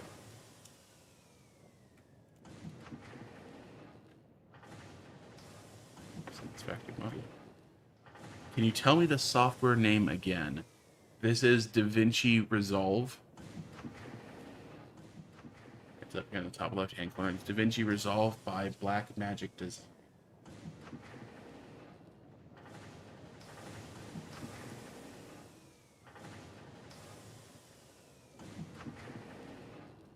It's free because Blackmagic Design really wants to sell you their massive consoles and specialty computers and everything else to run this stuff.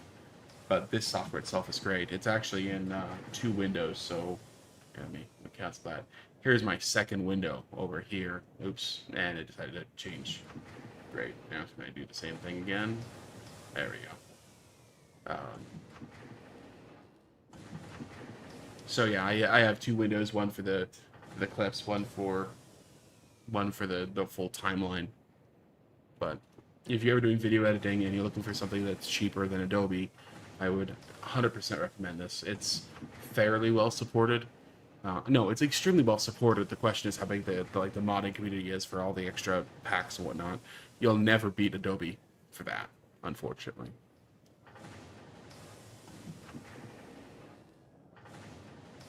Solarflare says, I knew it. It was so weirdly worded.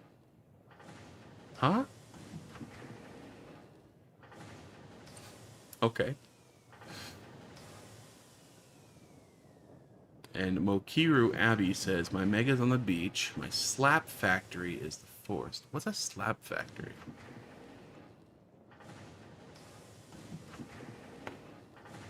Oh, okay.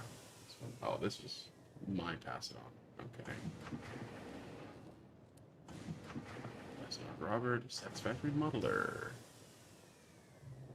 Did you see what CapCut's new TOS? It's insane. I heard that there was something going on with that. Haven't looked at it. I just haven't even looked at CapCut. I did use DaVinci or Premiere for a while. Did use, you know, a bunch of Adobe products for a while, but I don't like renting software. So, okay, we need 69. I don't think 69 is appropriately numbered.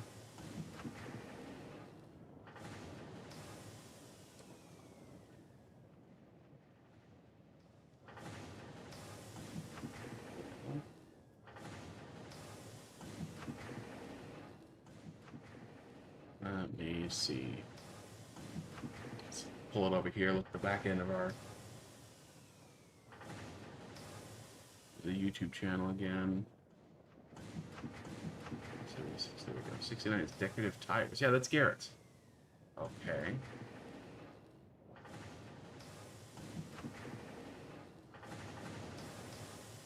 as you can see, I do a great job at organizing.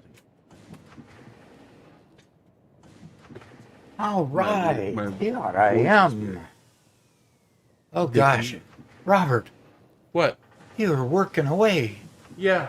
See, look how much hard work I've done just today. All that just this morning. Oh, wow. I'm, Okay. I'm compiling the next compilation video of shorts. Oh, that's the one. Okay. And you're making copies of the of those for me for TikTok? No, this is the next 51 through 75. Yeah, I know. That one. But you'll also make copies for me for TikTok, right? Oh, that's right. Yeah, that's right. I need to copy all those over. I completely forgot. Okay.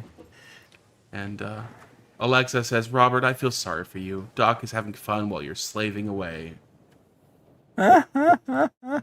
Yeah. Chair React. I don't know how to pronounce that one. Nope. I think somebody messed up their password and their username.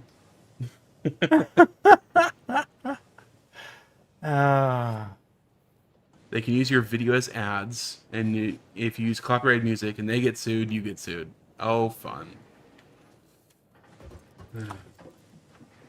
There was a problem with Adobe. They're also saying, yeah, anything you use with Adobe, yeah, we can use it for any of our promotions, for any use we want. We can even sell it to other people for them to use.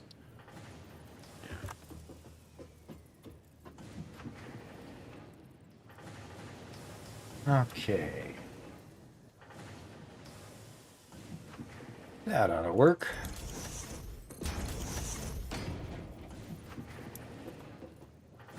Let's put 3. Do we put a 4th one there? Yeah, let's put the 4th one there. And we will put...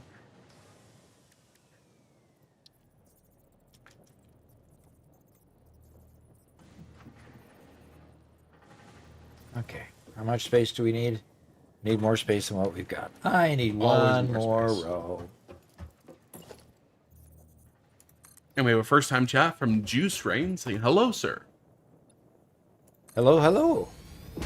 Thank you for coming and joining and actually joining in on chat. That's pretty good. All my profiles have different names using a password generator. We got it. Okay. What does he mean by caught out?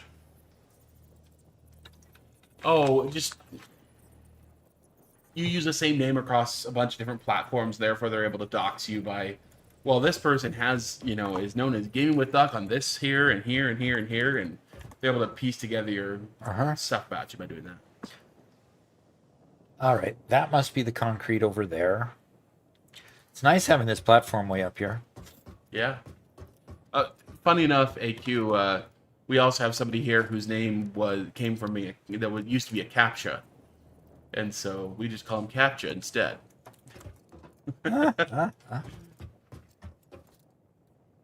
He says, though, really appreciate the content you make. Found it very informative. Fantastic. Appreciate you're getting good use out of it. And by the way, Alexa gave me a copy of the save file that she did after exploring like 95% of the map. Okay. So if you ever want to do a run where all the crash sites are already cleared, we got a save file for that. Why would I want to do that? You don't have to do any exploration. That's all. Yeah, but I don't get any of the resources. Well, no, all the exploration is done, and all the resources are sitting in storage containers for you. Oh, really? Yeah. Now that's intriguing. Yeah. Very intriguing.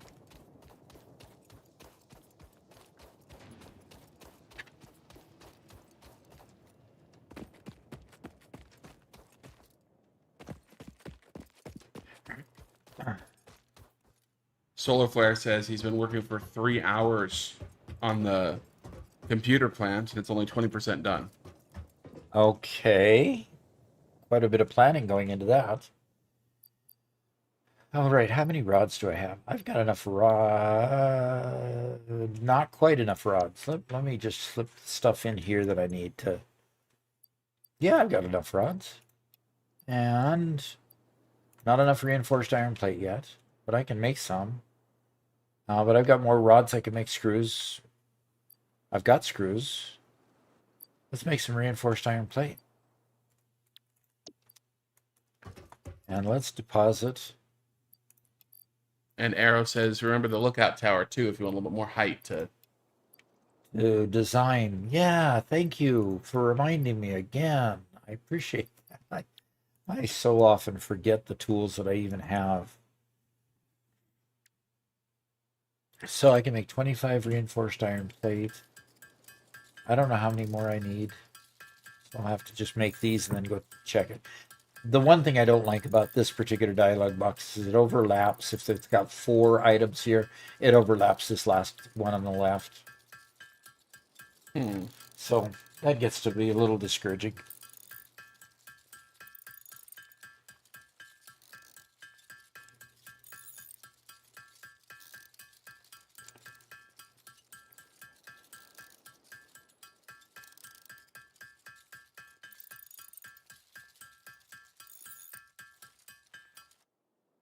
Okay, close that. I need 50. Not quite sure how many I got out of that last make. Okay, I just need 6 more, which means I need more screws.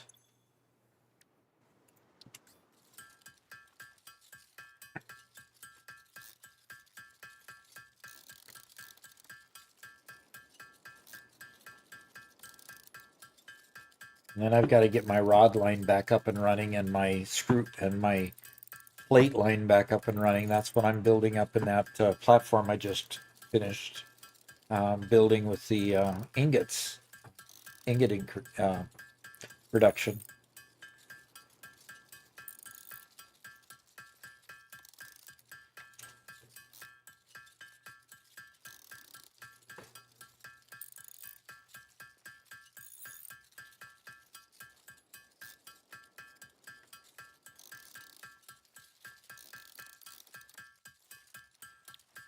Okay, that gives me enough reinforced iron plate to build.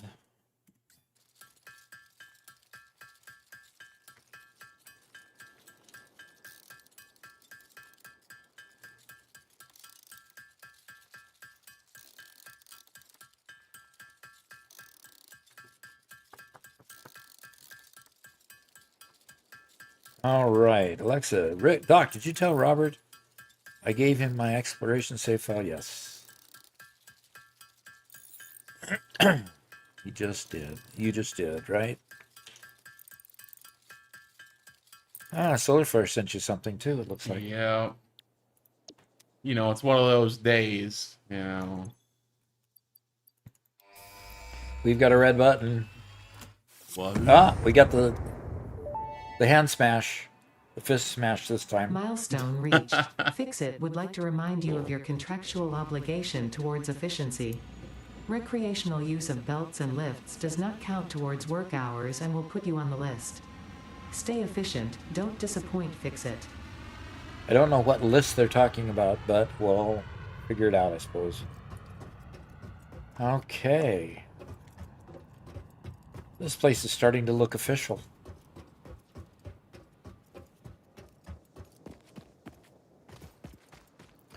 With a platform here and a platform there, here a platform, there a platform, everywhere a platform. Old MacDonald had a factory. I'd play that game. E-I-E-I-O. Yep.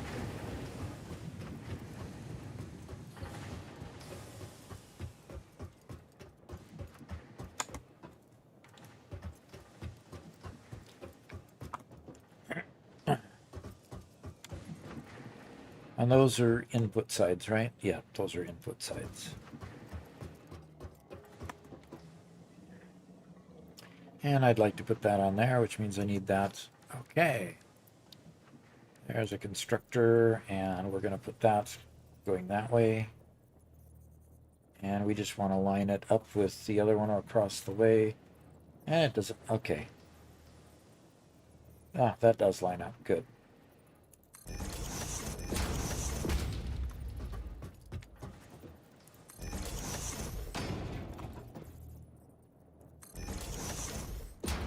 Okay. Okey-dokey.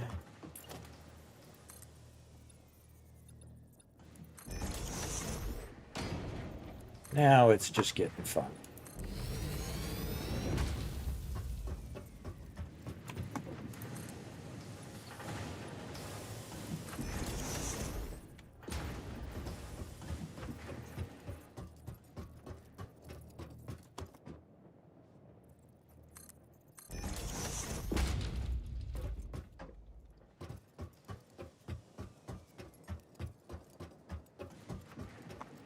Okay, now we need some logistics here. We need a splitter here.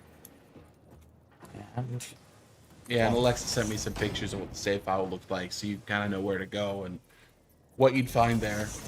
So, okay.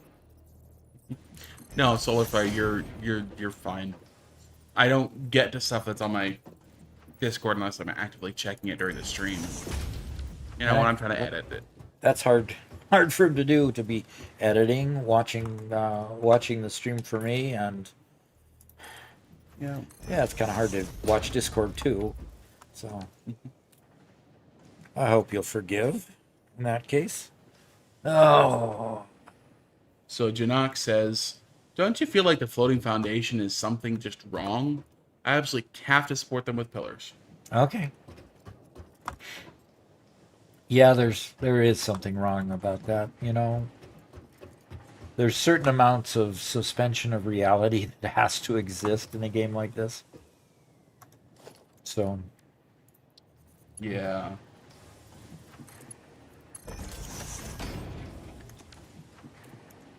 all right, now we can put this under my hotkey.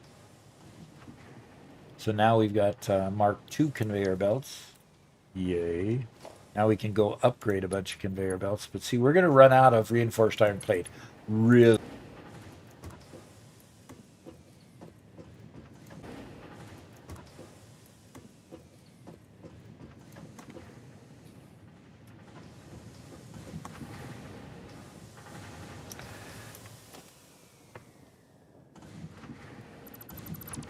Solar Flare says, I forgive.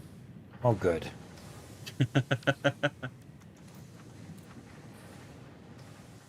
Okay. And reconnected. And reconnected? Yep. 12:30. Same time yesterday, same time today. Interesting. Yep. So do we have a network? Is it possible that our actual modem is set to reboot at 12:30 p.m.? We can certainly check that. We can check if we have a device that does that every day at 12:30. That would be odd if it did. Yeah. That would be odd if it did. But, you know, I'm open to pretty much any suggestion at this point to stop that from happening. Mm-hmm. Well, except for that one blip yesterday and today, it feels like it's been solid. Yeah, it's been much more solid. But you're right, yesterday and today.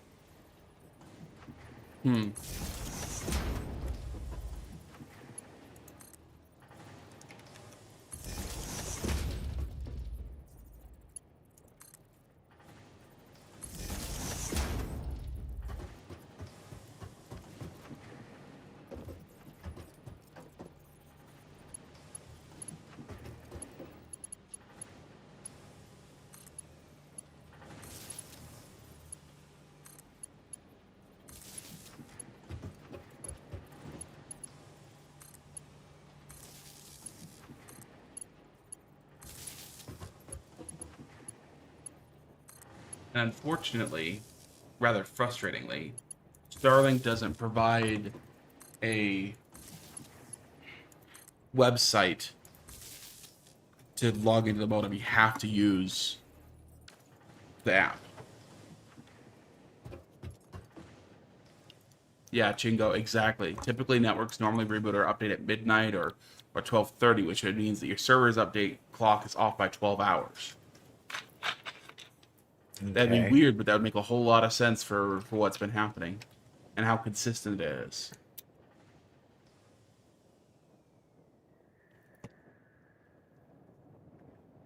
We've had other times where it's just been really laggy, but the last couple of times it's been just straight up it disconnects and then reconnects.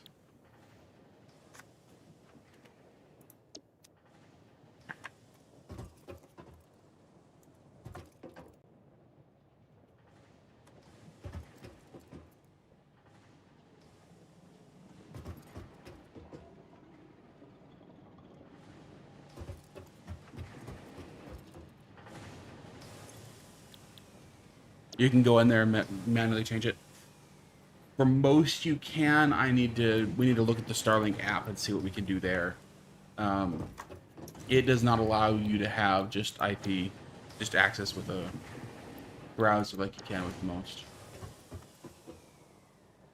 Oh, so Doc, by the way, yesterday Garrett and I changed the Wi-Fi name and stuff at our house. Okay. Just because it's the same as what's here and at your house, and we were thinking it might be causing some issues with Garrett. Interesting thought. Because his phone's really been struggling with Wi-Fi. Mine hasn't, but his has. Anyway, we discovered that Wi-Fi unit has a 60 hertz option, 60 gigahertz. So there's 2.4, 5.8, and 60? Yeah. So I had to look it up. And Is that my nice modem over there? Yes. My nice Wi-Fi? Yeah, the one with like 8 antennas. Right. The MIMO one. Apparently that was kind of one of those technologies which they tried and they just never took off. But it's supposed to be ultra short distance, like 10 feet or less. Oh, okay. Super high throughput, like for VR headsets and stuff. Okay. And it just never took off, and so it can do it.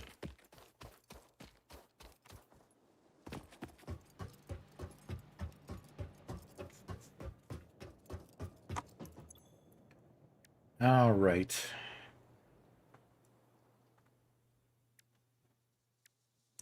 Says I can't make any reinforced iron plate because I'm missing screws. Okay. I'm not making screws yet. Z Little Demon, I do not mean 6. It was listed as 60 gigahertz.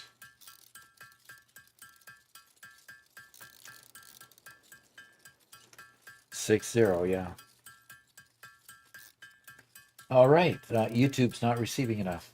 And it's called Y-Gig sometimes for tri-band enabled devices. And it's specifically 60 gigahertz band. It's really crazy. Huh. But it wasn't really adopted. And of course, it's completely impractical. We know that the higher you go, the less it penetrates walls, and the shorter distance it can go. And so, yeah, it literally was, sure, 10 feet. So But- literally, you had to be playing with the Wi-Fi right on top of your unit for the VR goggles. Yeah. But it says it has the capacity to, if you had a smart TV, you could stream 4K to a smart TV Interesting. over Wi-Fi. But it had to be within 10 feet, Wow. which is Okay. like, oof, HBO short.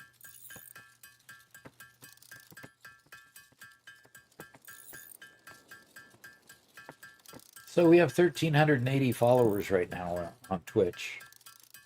That's way cool. Growing really, really well. We got 93 total, 93 total viewers at the moment. Lost a few since it started getting lagged on YouTube Studio. Unfortunately, YouTube. yeah. But that usually pops back up. Yeah. Yeah, I think we actually hit a new record today, Dad, for number of people watching simultaneously without being rated by somebody. So, yeah, pretty cool. Little Demon says 6 replaced the 60. That's why I never heard of it. Yeah, it never caught on, so it died quickly. So why would you have a 6 when you've got like a 5? What is it? 5.8? I'm not sure, but yeah, I'm not sure if it's a 5.8 or just straight 5, but you don't know, because even the 5 doesn't penetrate walls super well. Maybe that's for the networks that have, what is it called? Basically, where every device is also an antenna.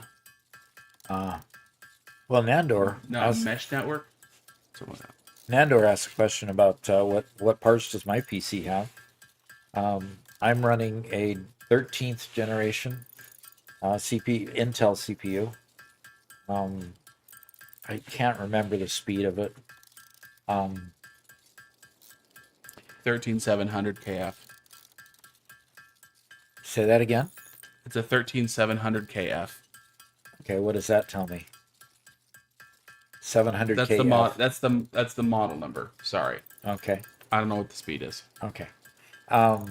And I have a 4070 NVIDIA graphics card, 256 gigabytes of memory. So I'm well endowed, you might say, with plenty of PC power. Let's check and see what kind of. Yes, I could start. I can get solid biofuel. That'll be a good addition, and the chainsaw. Okay, so let's select that milestone, and we could do that and that. And I used up all my screws, so we'll have to make more screws. But Andor says, "Wow, that's a lot of RAM." Yep, it is. Yes.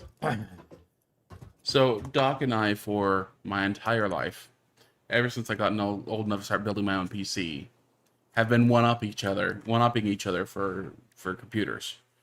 At the moment, neither one of us is at our peak when it comes to monitor count. But there for a short while before we moved to our current setup, you were at how many monitors? You were at like 6?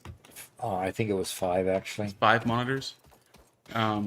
Now Doc is at a paltry 3 plus 1 for the stream PC, and I'm at only 3.1. So I think it's the 3 plus 1. I think the reason why neither one of us has gone to more monitors is because we're both equal. But when I built my PC, I intentionally went for an Intel 12th gen, because even though 13th was out, I went for 12th gen, still with DDR4 memory. And I got 128 gigs of memory. Specifically because I do video editing. I'm like, you know what? That's the one thing I'm going to spend a lot of money on. And Doc then goes to build his computer. I'm like, you don't need 128. You only need 64. Really, you only need 64. You're never going to need all of 64. It's like, yeah, but you have 128.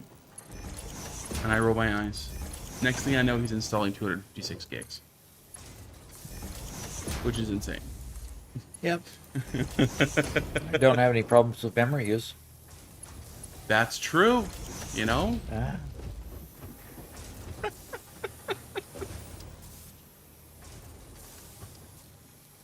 Okay.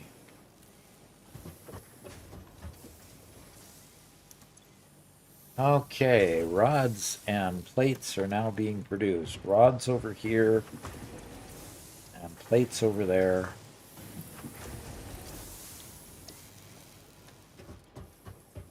This one will take in 30 and the other side takes in 15. Now, part of the challenge though is that not all of my conveyor lines are up to date back here, so let's get that taken care of. And we have a good afternoon from Kick and Tail Gaming. I like that name. Kick and tail, huh? Yep. And hi from Hanish Kalapa. Pishalapa.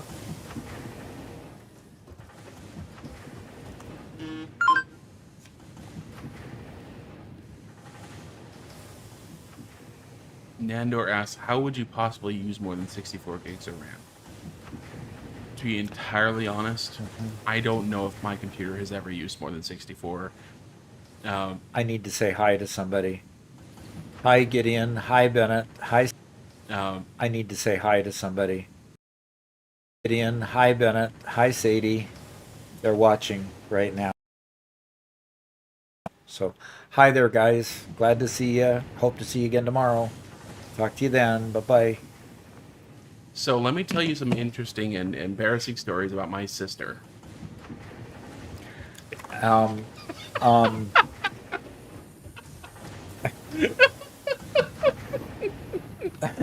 Robert. Oh, okay. We just lost a concurrent viewer. Ah. Quick, turn off the TV! Turn off the TV! Oh, gee. Robert, you're a bad boy. I know. Okay. Uh-oh, Solar Fire says, I just realized I misplaced something by half a foundation. Tear it all down. Start over again.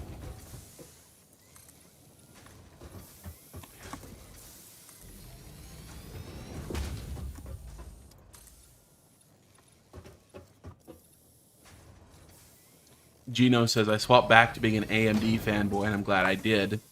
Not only do I have a personal room heater, but Intel's newer generations have tons of issues and disappointed performance, in my opinion.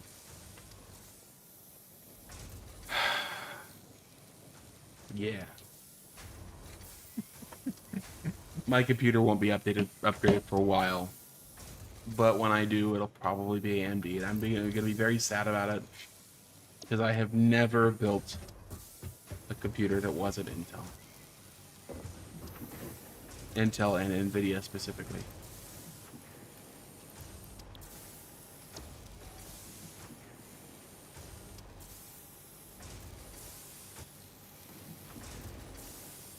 Kick and Tail says, thoughts on Foundry? Haven't haven't played it yet. Got it updated this morning. Noticed that on Steam it had an update, so I went ahead and performed the update. But at this point, I haven't actually played it yet, so we shall see.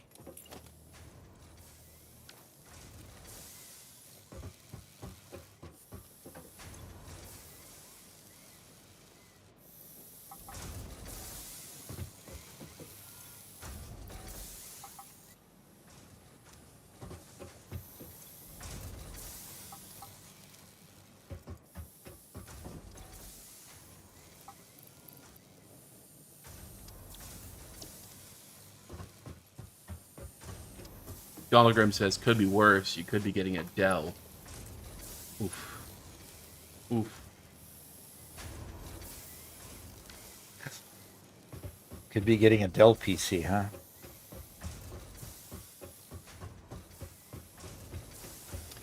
Doesn't Dell put Intel and AMD in their various I think so. computers?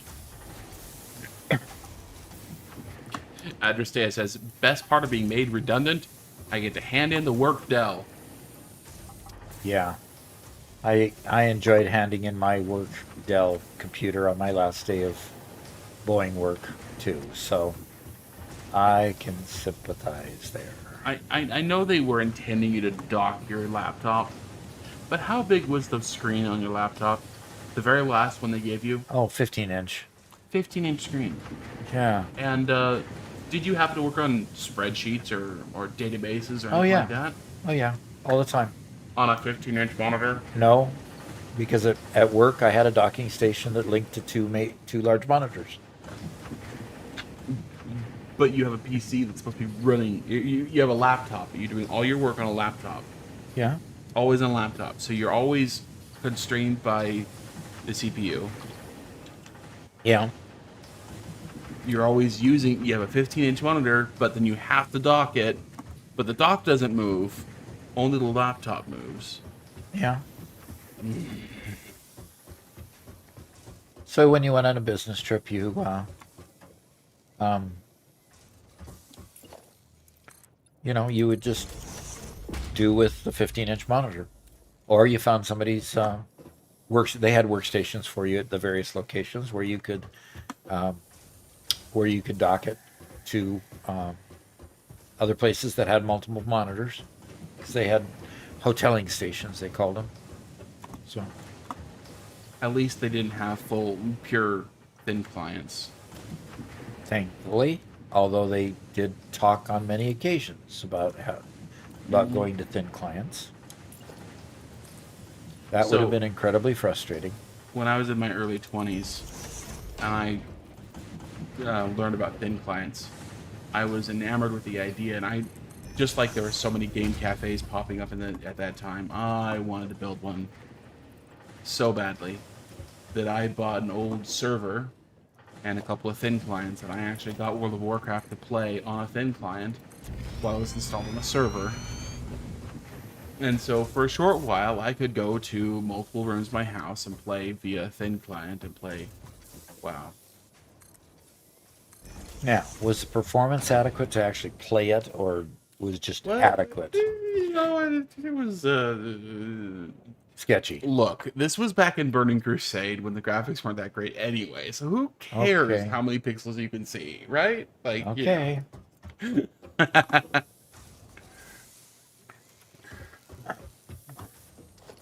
It was definitely only 1080p. Okay, so Solarflare says my grandma had a mini PC for work. It was the size of a small plate. Yeah.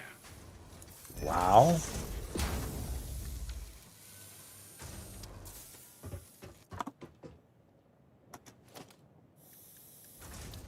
Size of a small plate. That's crazy.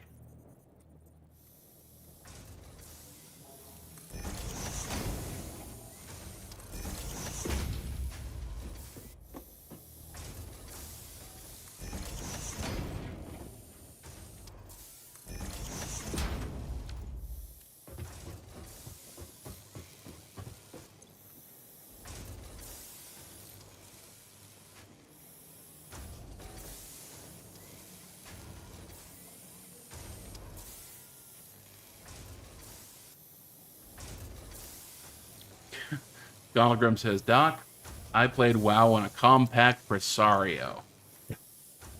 Okay. System requirements were not that intense for WoW, with an almighty 4 gigs of hard drive space.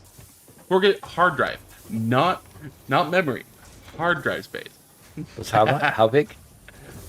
40 gig, you said? 4, 4. just 4. Cuatro. Yes. Is there a point to be made in that?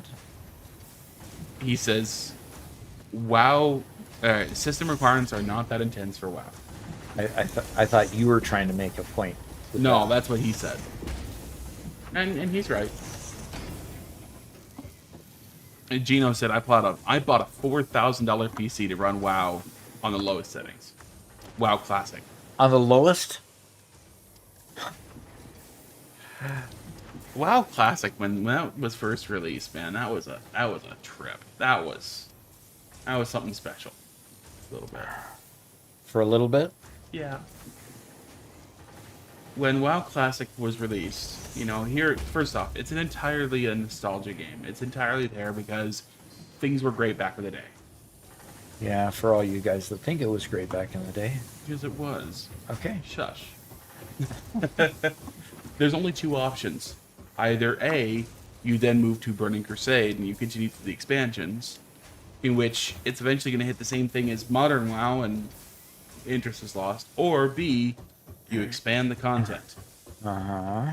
They did the boring option. They expanded the content? No! That's the good one. Oh. No, they just continue releasing the expansions. So like the original classic server or whatever else, it's like on Mists of Pandaland or whatever now, and nobody cares. Okay.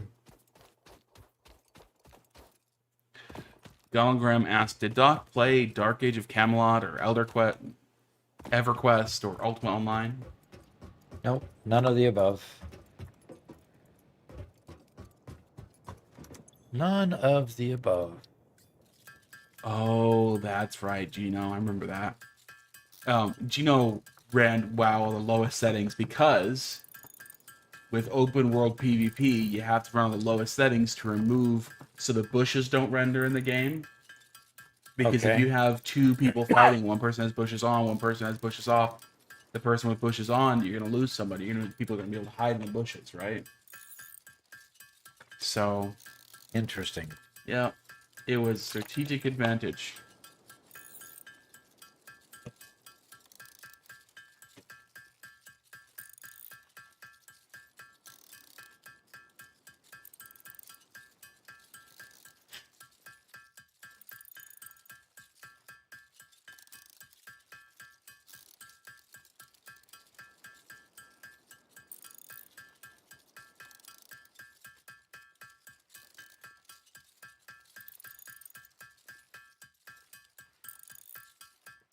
I played Lineage 2. I think that was the first MMO I played. And that was fun.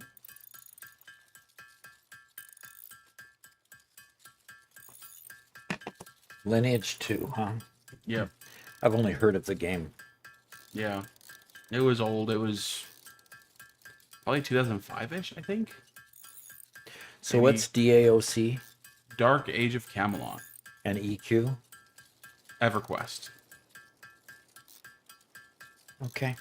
EverQuest was... I think you could say EverQuest was the first one to make it big. It was massive when WoW hit. Uh-huh. And WoW took over for EverQuest, basically. Okay.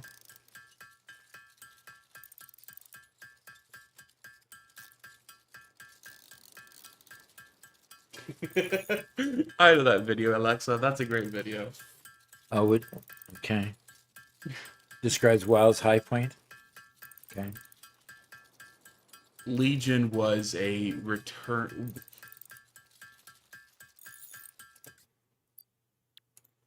I have a love-hate relationship with Legion. Most people love it, but Legion is when you transform from being just another person in this big wide world to suddenly becoming the central hero of the whole world. Milestone reached. Which Solid biofuel worried- created which- from any which biomass to me kind of ruined ensures the maximum game. efficiency of biomass burners. But To aid in biofuel production, the chainsaw allows for the removal of tougher wood and coral foliage. Additionally, your pocket dimension has been inflated to increase inventory size. Yay. Inspirational note. You carry more Will in you my be the pockets, Fix-It Robert. Employee of the month? yay! You could be if you construct, automate, explore, and exploit. Oh, be quiet. This isn't just fun. Okay. Gino says it was always funny seeing somebody AFK in a bush, thinking they were hidden, but I could spot them at render distance. Okay. Cheater, You're cheater, dead. cheater. You're dead.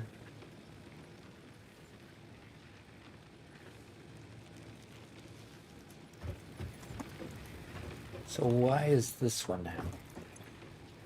Interestingly, it is out of fuel. Nope, the all-time peak in the end of World of Warcraft was the final cinematic after you killed the Lich King. That was peak, top, never to be surpassed. If you want to talk about the peak of rating, it was Ulduar. Okay. I obviously need to do a bit more harvesting, but I can at least put a full stack in each of these, so they can be treated a lot like a storage bin, and get all my biomass burners up and running again.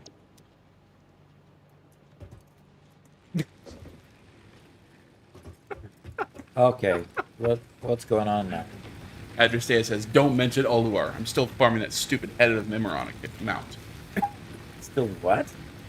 The head of Mimiron. I'm sorry, Adrestea. I got that back in wrath.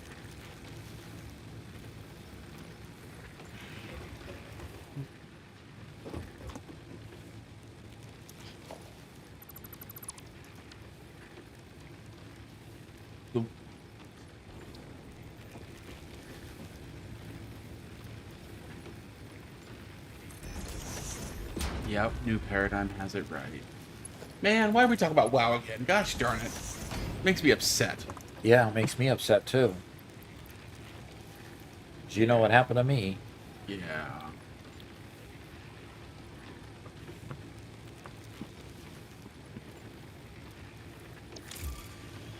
Okay. I should have done that a long time ago. Okay, the next obstacle. Let's Oh, do. Address is playing WoW right now.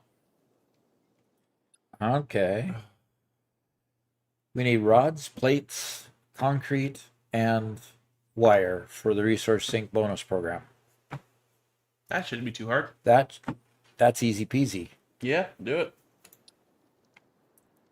Okay. There. Marcus Legault says, I want to hear Doc's WoW story. I had one character, I played on limited time because I was still working full time and going on business trips all the time. So I played on business trips and stuff like that. So I had my character up to level 80, which was the max at that point. And I was tooling along, having some fun with it. And so one day I get this email from, what's the parent company? From Blizzard. I get an email from Blizzard saying that my account has been identified as somebody who is selling gold offline. If this is not you, change your password. Take remedial steps. Okay, which I did. I took all those steps, changed the password. I got another notice that said I was still doing it, and I went and changed the passwords again to a good randomized password. And the next notice said that your account has been deleted for infraction of the customer service agreement. So my account was banned. And you guys know Doc. He would never buy gold. I mean, didn't have the time to worry about the little pittance you could earn doing that. Good grief. Okay, well, I've got those up and running. I think there's still plenty of power here. The next thing, I just need rods and plates, and I'm making the rods and plates over here. Except I just can't get it out of the machine because I'm not making enough. Because I'm not making any reinforced iron plates yet.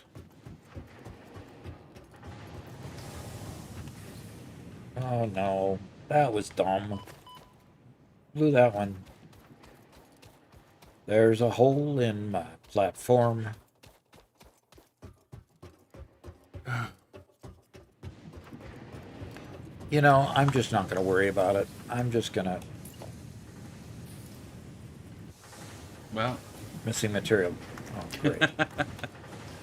And Galagrun says, what's ridiculous is that Blizzard sells gold directly now. The dumbest thing I've ever experienced is banning selling gold or buying it.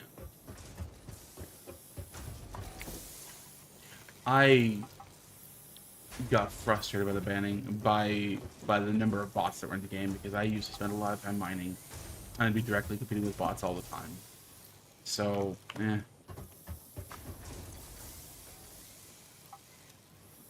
Looks like that guy's not getting any supply. He's not connected because he's not working because he's not connected.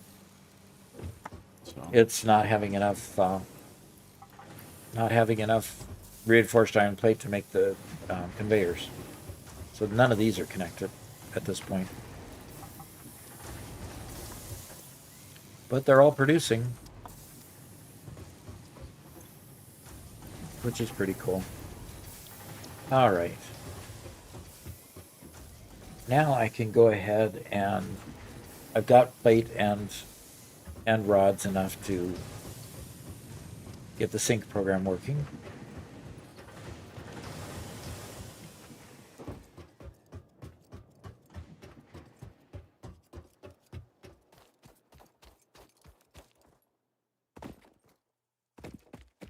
All right. We have 92 people watching. That's pretty cool. Okay, let's put those in, and hit the button. We can do a sync now. Milestone reached. You have been given access to the also known as awesome. Your awesome. Which means that I can go to special here and I can create an awesome shop. No, I can't. I don't have enough screws. Oh, jeez. Oh, geez. Okay, I can make a few screws here. I just have to have enough reinforced iron plate to make some conveyor belts, and then it'll be automated, and then I can make the next line, which is going to be the screw line. Ooh. Adjustea says my account's worth around $2,500 because my TCG, and no longer available mounts. That's awesome. Yeah. I didn't have any rare mounts. I didn't have anything that was really interesting or fun. You know, because I was fairly minimalist. But it was just, I enjoyed the game. So I went over to Guild Wars and played Guild Wars 2 for a while.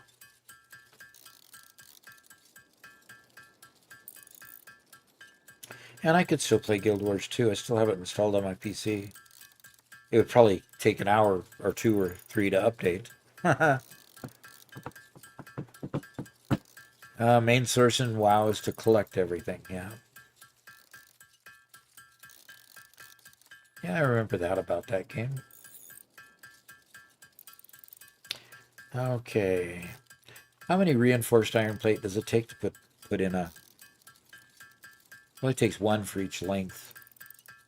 So I probably need quite a few of them. Okay, now we're reconnected. Okay. So I should see it come back here in studio pretty quick. Holy cow, that was a bad outage right at 1 o'clock. Okay, there I'm back. Okay. Hey, the monkey, good to see ya. Sorry about that drop. Although it is 1 o'clock, Doc. So. Oh, that's right. It's 1 o'clock. We do have a question from Finger Guns. Okay. He says, do you have any factory layouts memorized, like 100% efficient tier 1 copper, etc., etc.? No, I'm still to the point where I have to refigure it each time. Basically because there's 6 tiers of conveyors. There's 6 tiers of conveyors to three or 4, tiers of lifts and of all the things that you connect everything together. So it's kind of hard to memorize something that's ever changing as you evolve through the game. So the one thing I do memorize is how do I put together a manifold, and keeping the manifold so I can extend it beyond when I get more capacity. So that's kind of, I don't put anything in my head that I can't look up. Learned that a long time ago. It's probably why I don't remember acronyms very well. So I just looked up my account. In WoW? For WoW. And I'm sorting my, looked at all the mounts I have. And I only have 260 mounts, which is nothing, Now for an account that I stopped playing regularly in Cataclysm and picked it up and played a little bit of Legion, played a little bit of whatever the dragon riding one was. I have like barely any mounts back compared to the total now, but I'm kind of surprised when they sort it by, how rare are these mounts. None of my mounts are actually all that rare, which I'm kind of sad about. Yeah, you see Adrestea's number? Oh, let's see. How many? She has 682. Oh my gosh. There's 1,102 in the game. So apparently, stupidly, my most rare mount is the Argent Charger. That's silly. That's a dumb mount. That's not even hard. That's just a grind. What do you mean by a grind? The mount is a grind? Yeah, it's just you have to do a whole bunch of daily quests in Ice Crown, whatever that location is, Okay. the tournament grounds. You just have to do a whole bunch of daily quests for 100 days, then you could do it.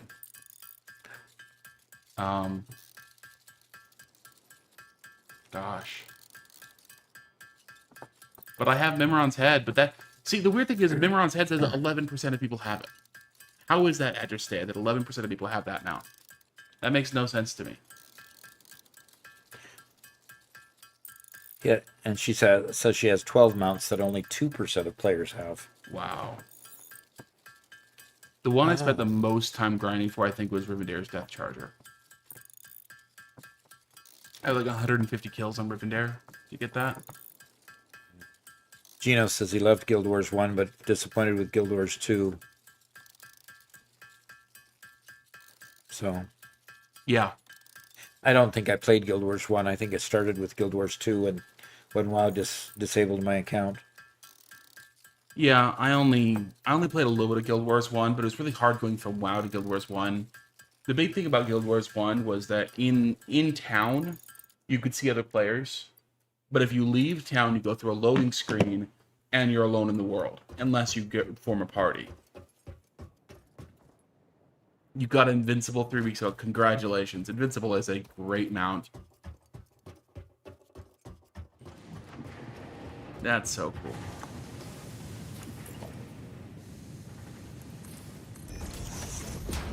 I used to be a huge collector in the game too. Did a ton of collecting. All right, I'm going to get these connected up with conveyors, and then I unfortunately am going to need to be heading on and hopefully going outside and getting some work done. Oh. Really have appreciated everybody being here. What were you going to say, Robert? The one that got away. I did a raid in Firelands. I nearly got the bird in Firelands. Can't remember what it's called. It dropped. And I was an idiot. Because we had a full raid of 25 people, and we had one random person we picked up to fill the last slot.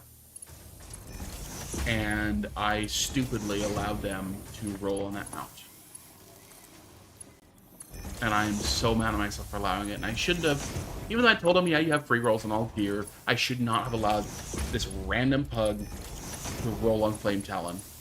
And I'm so mad at myself for that. I offered them, see, tons of gold. I had tons of gold. Farmed it all myself. Huge play in the market. Did tons and tons of that. I offered them 200,000 gold. This was before you could buy gold in game. Before any of that, 200,000 gold was a crap ton of gold. And yeah, I'm so mad at myself. And he wouldn't Everybody in my sell it, guild huh? was mad at me too. And he wouldn't sell it, huh? No. Now, I'm also the guy that because I could, I bought the engineer's chopper for everybody in my guild. Because I had that one. You have 89 million gold. Oh my gosh, I had to stay up. You are in 8 million? Look. This is back. Remember back in the old times when gold meant something. I had to stay up. Okay, you know what? I think I might be talking to somebody outside my league. Outside you what? Out of my league. I might be a small fry compared to this person. Yes, obviously you are. So Yeah, giving Sandstone Drake's birthday gift. Yep, I did that a few times too. Yeah. Playing the economy is the best part. all right. Loved it. We have rods going into a storage container. We have plates going into a storage container, and we have some of the conveyors upgraded. Others still need to get upgraded. We have now 2 platforms, one producing plates and ingots, plates, and rods, another one basically providing the power and being the home base. Onward and upward, we'll probably start on the next one, the copper over here, and or the concrete, increasing those lines and getting them working more efficient. But it's time to go, and I need to go get lunch and head on out, see if we can get an area cleared in our the side of our yard that definitely needs clearing. So everybody take care. We'll see everybody on Thursday. Not exactly sure what we'll do on Thursday. We're going to go investigate what changes have been made on the Minecraft server, see what's there, and I might just launch into playing one of the new games that I've downloaded and see what that looks like, and see if people engage with me on that and have fun. So look forward to seeing anybody then, and then of course on Friday we'll have our members live stream where we actually get our members together and watch me film one of the next sessions. So look forward to seeing everybody later in the week, and bye for now. See ya.